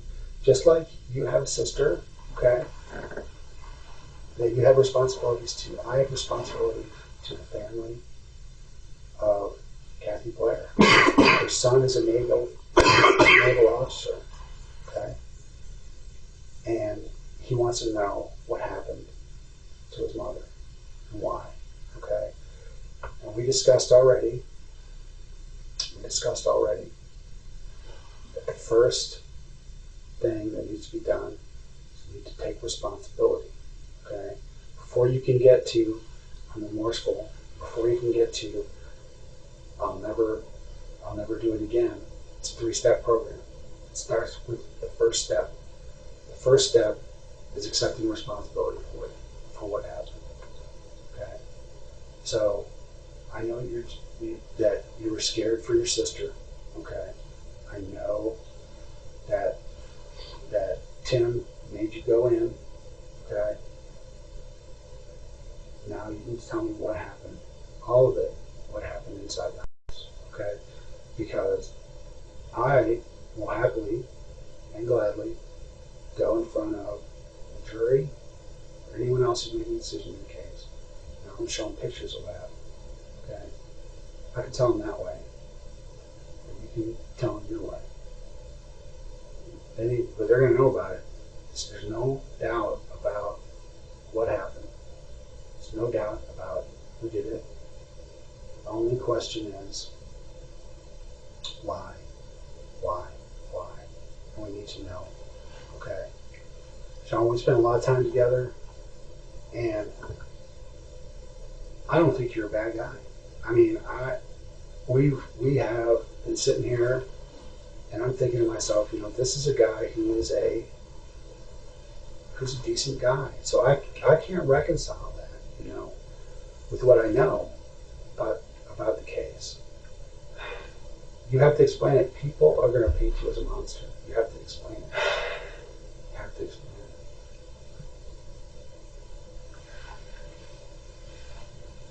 it. She woke up, she lunged at me, grabbed the knife, started trying to wrestle it out of my hand. Right. And then it was a struggle, and I stabbed her in the neck. I didn't even want to do it. I was trying to get the jewelry without doing it. Right. And then she woke up, and I had the knife out, in case, but I couldn't do it. I mean, he said I had to. Tim said I had to, or he'd kill my sister or have her killed, right? So, but I was standing over her bed and I just couldn't do it. But so I started doing her jewelry, and she woke up and she just was trying to fight the knife away from me, and I was trying to. She almost got it away from me. She got one of my gloves off, and I was just. I I don't know what happened. I just blacked out. I remember stabbing her in the neck after I got the knife back. I don't remember much else. Okay. And then what happened? There was a fight. I know there was a fight on the bed, and then something happened after that. Did she get away from you? Did she? What happened? Well, I mean, she fell off the bed. Okay. And what happened once she fell off the bed? I mean, she just said go away or something. Okay. And that was all. I mean, and what happened then? I don't know. I mean, obviously at that point, I mean, you had to finish the job, right? I mean, regardless of whether you wanted to do it or not, I mean, you had to finish. So, how did you finish the job? Well, I mean, I told you. I mean, I don't even remember. I don't after the fight and the first stab. I don't remember a thing. In the first stab, how many times did you stab? Just once is all I remember. Is I just blacked out. What did you take from the house? Just the stuff from the jewelry box. Describe some of the pieces. Just rings and stuff. I wasn't even looking. I just dumped the drawers. I didn't care. I didn't want it. It was just what I was told to do. Where was the jewelry box in the room? It was right by the door. Okay. And where did you dump the drawers? Right next to the jewelry box. And earlier you said it was a white pillowcase. Where was that from? One of the other bedrooms. Okay. And that was it? Just the jewelry out of the jewelry box was what you put in the pillowcase? Yeah. Nothing else out of the house? I don't think so. Let me ask you one question. Okay. Tim, where was Tim at when this happened? In the car. So he actually drove to the scene. Okay. And did you drive or did he drive? He drove. Okay. And he waited for you? Did you call him once you were done? I think so. I don't remember. I told you. I swear I blacked out. I don't. It's important. So it was the butterfly knife? Or was it some other knife? Yeah, it was a butterfly knife. Where's it at now? He got rid of it. Do you know what he did with it? Mm-mm. How about the jewelry and the other stuff? I guess he fenced it. I don't know. And this would be really important because we want to make sure we make a case on Tim. And we have to make a case on Tim. And the way we do it is link that stuff to him. So anything you can think of about how he got rid of it is going to really help us with that. He has fences. Do you know who? No, I mean, he wouldn't share any of that information with me. What about the clothes you were wearing? Where did they end up? He bagged them up and got rid of them. Where did he get rid of them? I don't know. He did it himself. You think he still has them? Maybe. I mean... What about the shoes you were wearing? We got rid of those too. What kind of shoes were you wearing? It was like shoes. And whose shoes were those? Were those yours? They were mine. They were like waiter shoes. And where did you get them from? Like when I was working at... Okay. Did you buy them through the company or did you buy them directly from shoes? How did that? I don't remember because I got one pair of shoes when I was working at T-S, and I got another one later, so I don't remember. But I mean, what did you do with those shoes? He took them, put them in a bag, and said he was going to get rid of them. That's all I know. Okay. What else can you remember? So let me ask you this: you mentioned something about she had screwed him over. That's all he said. How? Screwed her over? No, she screwed him over is what he said. And was this something that Tim wanted done because he was angry with her, or was he? It was something Tim wanted done. Yeah. Okay. And he said, "You're going to get some good juju from this." Right. That's what he said. Told me afterwards. Okay. It almost made me sick. Well, I mean, the whole thing made me sick. So, did you have any communication with him about this, like texts or anything like that we might be able to retrieve that we can show that Tim was involved with this? Well, he doesn't text. He doesn't text. Okay. All right. Well, we'll continue to work because I want to put a case on Tim. Tim's behind this whole thing. So let's talk about Brentwood. Let's talk about that one. Brentwood, are you talking about the third one? The old people. Yeah. What about it? So what happened on that one? I'm not involved. You're not involved in the Brentwood one? No. And who, if Tim's making people do this, who would he make do that? I mean, the only guess I would have off the top of my head is, Yeah. you know, because he probably owes him money for, you know, he deals in meth, and he probably had the guy on credit. He probably said he was going to have him killed. Mm-hmm. He's already told me he's going to have him killed. You know, he already said he was going to kill him. And, you know, I don't know. I wasn't there at the Brentwood one. I mean, I don't know whether or not we drove by it, but I didn't do it. Okay. Well, that's really important, and the reason I say is because, you know, I mean, I think we understand what the deal is. I mean, we understand that you're basically under the power of Tim and all this is going on. So, you know, I mean, whether it was one or more, it doesn't really. Yeah, but I mean, I'm telling you. Okay, no, I know, but you know, but bear in mind, you told me a lot of I stuff. know, but I mean, I just that was too much for me. That one. I mean, it wasn't. I couldn't even do it until she attacked me. Right. And then I told him I couldn't do it anymore, and he said, "Okay, just keep your mouth shut."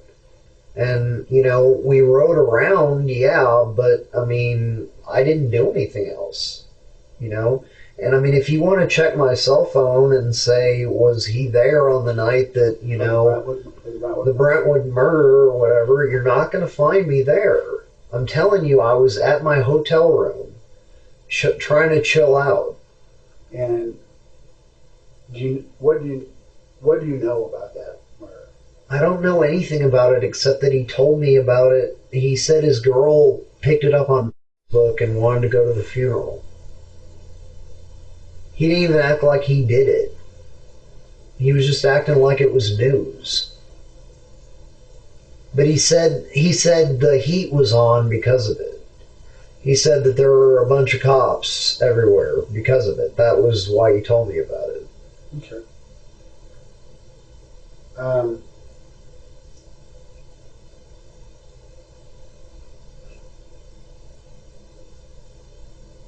right. You have any questions for me right now? What's going to happen to me?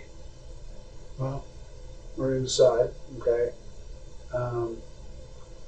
So you just hang out for a few minutes here. We're going to take a break. We'll probably come back in. We download your phone and stuff and do all of that. What? Want some more water? Sure, I guess.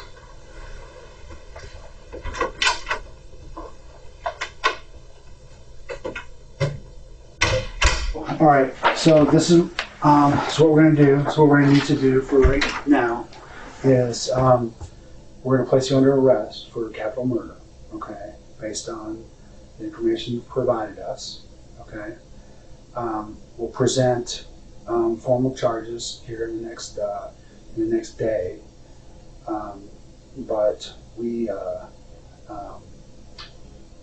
but at this point, I don't feel that that we can really allow you to leave. Okay.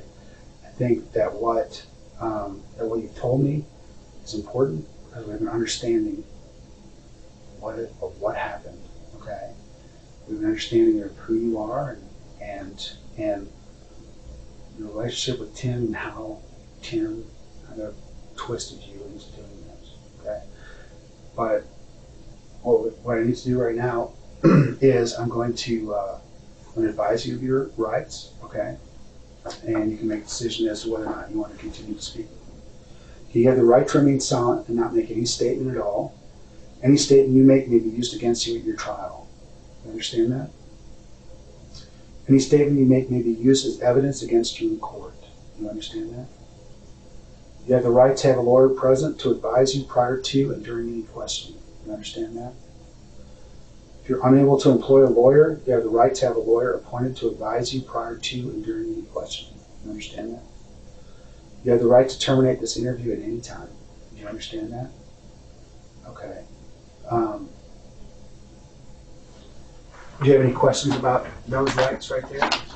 You understand you don't have to speak to me, and that you can stop. And if you decide to speak to me, you can stop speaking to me at any time. Okay. Do you wish to continue speaking with me? Kind of cat's out of the bag now, right? Not much. No, but we just have to do that, to continue on. You might have some different questions for you and stuff. Can you do me one favor? And this right here, it'll be part of your statement. So if we can get you to sign and date it right here.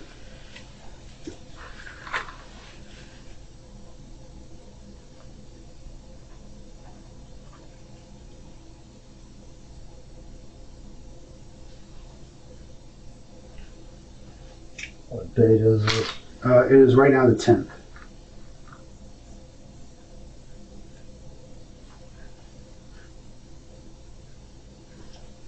Thank you.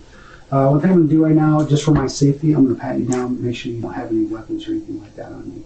Can you please stand up for me? You just leave your jacket right there. Just turn your face away from me. Okay. Place your hands on top of your head. There you go. You're going to lock your fingers together. Just put your feet apart just a little bit.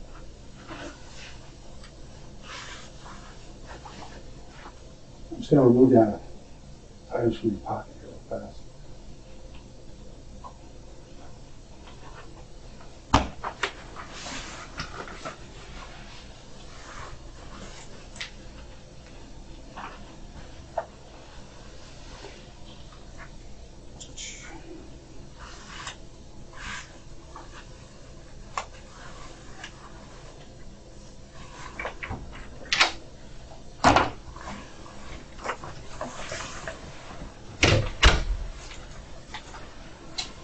Okay, you can go and have a seat right there. Just gonna check your jacket pocket.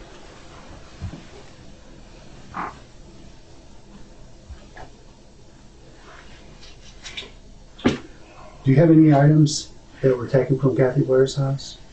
No. I didn't want anything to do with any of this. Okay. Did you take anything besides jewelry? Not that I know of. Did you take any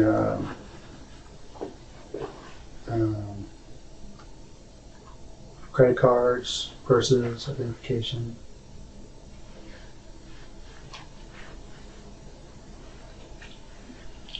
I don't think so.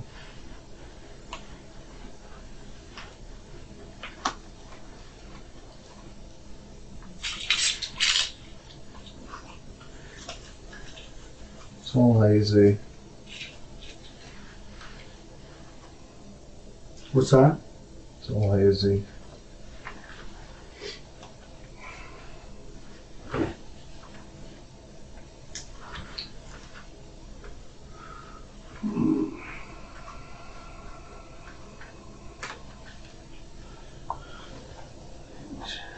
Items here.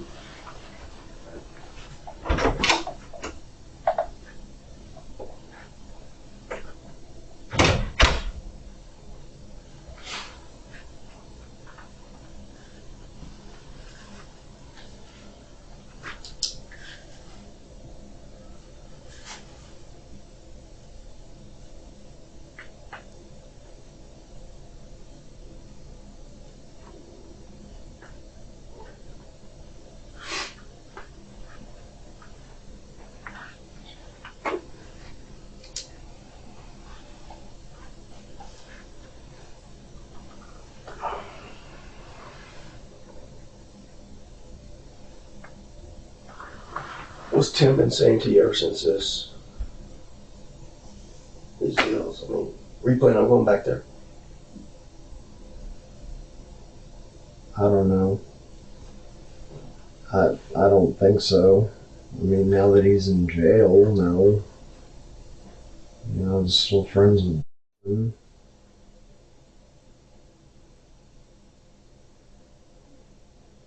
And I don't want anything to do with this stuff. What? So you said that she said something about she did something to a or something? That's what he said. Did he know? I guess. What did he say she did to him? Something about...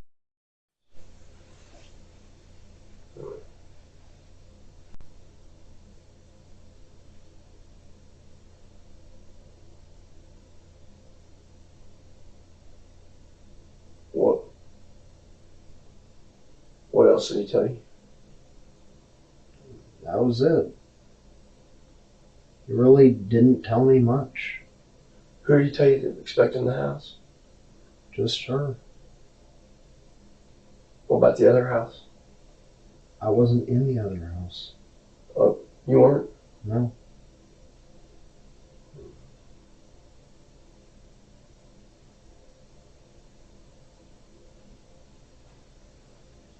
Who went in that one, do you know? He asked me that already. I said maybe it was one, because maybe they, you know, he probably owes him money. You know, he's a bad. He's been buying credit and shit from him. I mean, you're not going to find my phone around there.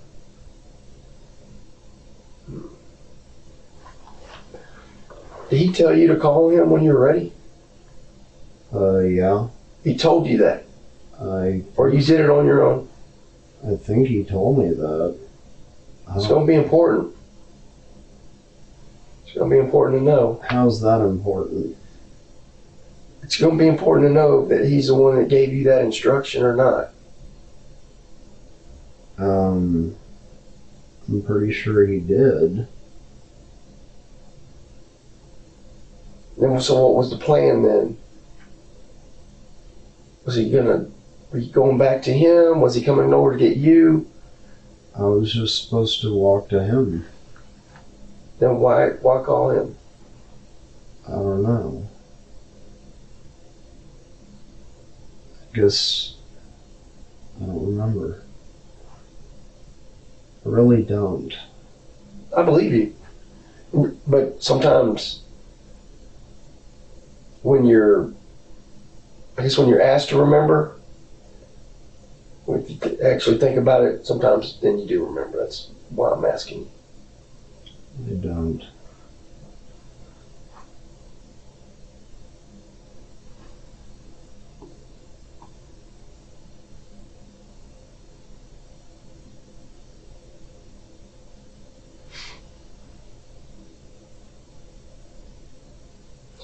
So what did Tim tell you about the other one?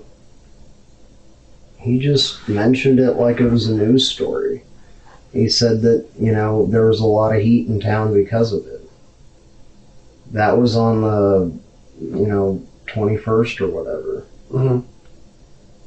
But you knew better than for him to think it was just a news story, though, right? Because of what happened before.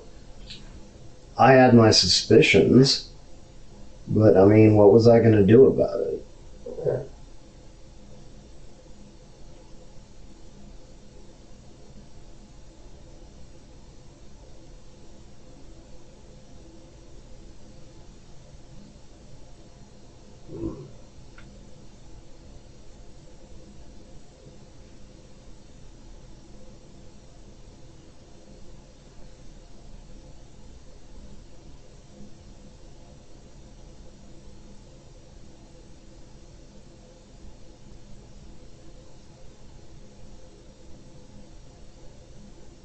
Any chance that this Kathy Blair's family's going to get any of her stuff back? I doubt it. I mean, I don't know. I don't know what he does with this stuff. You don't know where to look for it? I would have no idea. I'm not involved with his operation. He just... You didn't get to keep any of it? No, he didn't give me anything. I got nothing. He just threatened my sister. He said my sister got his, view on meth, and he was gonna kill her if I didn't, do this. And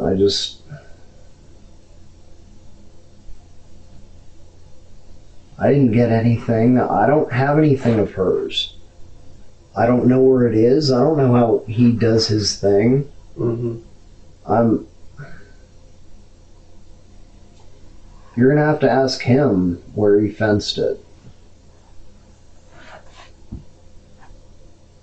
You don't remember him mentioning any names? No. I'm sorry, Richard.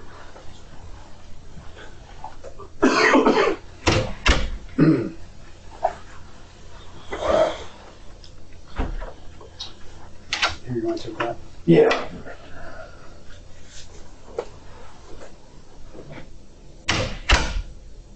Well, I thank you for being honest with me about what happened. It does mean, I know it seems odd, but it does mean a lot to me that you were. I think it says a lot about you that you take responsibility. Well, I don't. Wish this all had never happened. I wish I'd never met these people, so that I was just trying to help my sister. Right. I couldn't let him kill her. I completely understand. I mean, I believe you. I mean, I think that we would all do anything to protect our family, and that's what you were doing.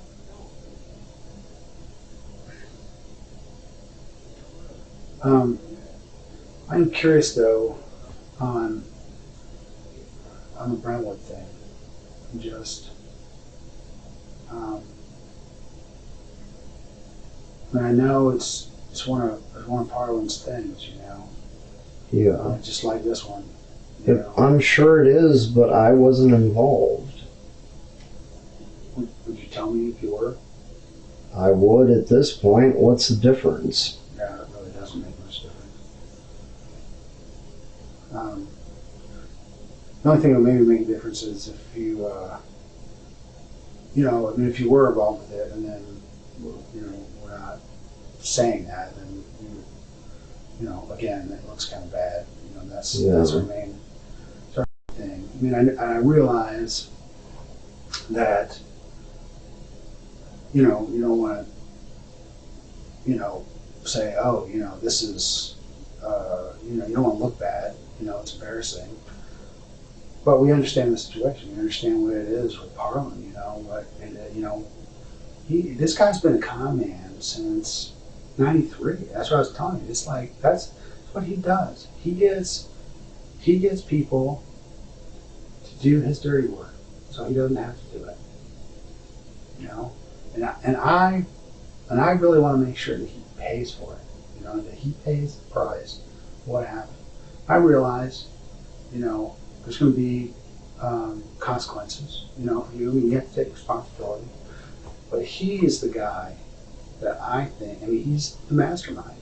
The whole thing, he's a bully, thinks he's some sort of mafia don, and he's just a disgusting, toothless guy. You know what I mean? And, so to me, it's really important to make sure, because I think, I think the thing that really gets him is that he's not just doing this one time. We see it over and over and over. He's not just doing it one time, even with you. If he is getting you to do this stuff, and because this is the thing, what he's doing is basically just, and I've seen this lots of times before, where somebody comes in and gets somebody else to do their stuff and then leaves them fluttering. Here I got a guy who's got a history of getting other people to do his dirty work and then him not paying the price for it. So I want to make sure that he pays the price for the stuff that he did. So I need to know about all of the stuff that he did. Okay, and I know that he was involved with Brentwood. Okay, and so and I know that, and this is an investigation that's not as far along as this investigation that we're doing with Kathy Blair. But I know it's all going to come out in the end the same way. I'm going to know exactly who did it and how it happened. So what I believe is that you did it, just like this case, under pressure from Tim to force you to continue doing this that he is trying to get you to do. So and I realize, again, this is stuff that's embarrassing for you, because sometimes we do things out of desperation to save our families, to save ourselves, that we wouldn't ordinarily do. And I don't want you to be defined by that. I don't want you to be defined by by something you did at a moment of weakness, as opposed to, I get the deal. I understand what it is. I don't think you're a cold and calculating, person who's trying to, harm people. What you are is you're somebody who's under the spell of a guy who's like a Charles Manson, guy who is just one part like personality, persuasiveness, and 10 parts bully. He's more of a bully, than Charles Manson. Charles Manson's more of a, charismatic. And I think that Parlin has charisma in his own way because he's a big talker, a big BSer. But he doesn't,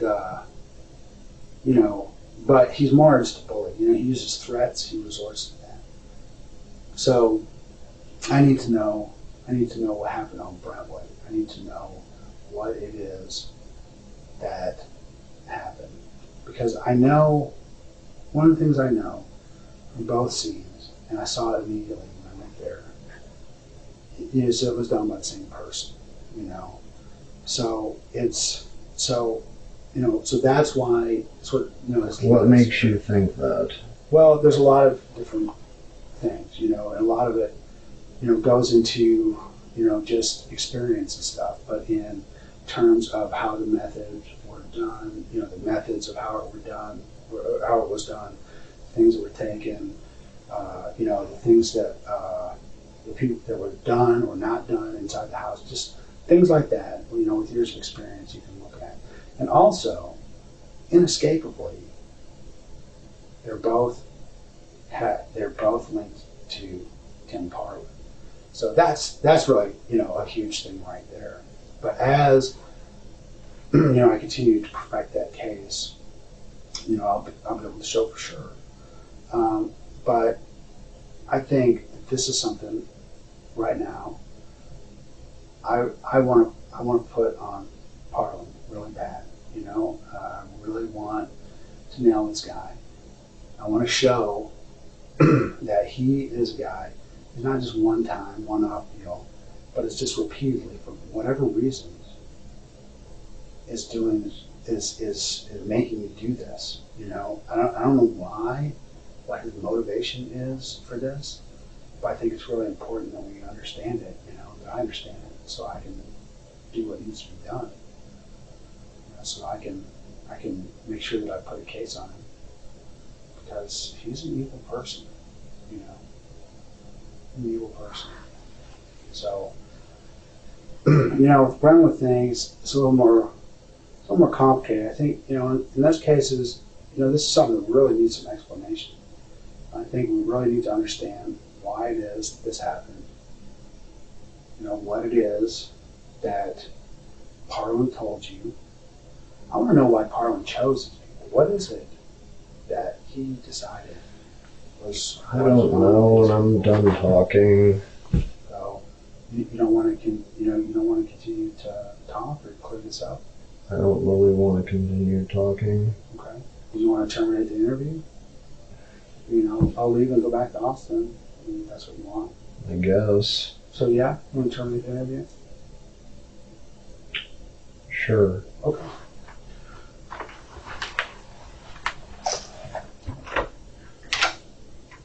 What I'd like, just stay here. I'd like for you to do what you're thinking about. Okay. Do you know what we talked about? Okay. You'll know how to get hold of me. It's really easy with APD homicide. Okay. But I need to know what happened on Brentwood. Okay. Because that is in the mix as well. Okay. And unfortunately, you're the only guy who can really tell me about it.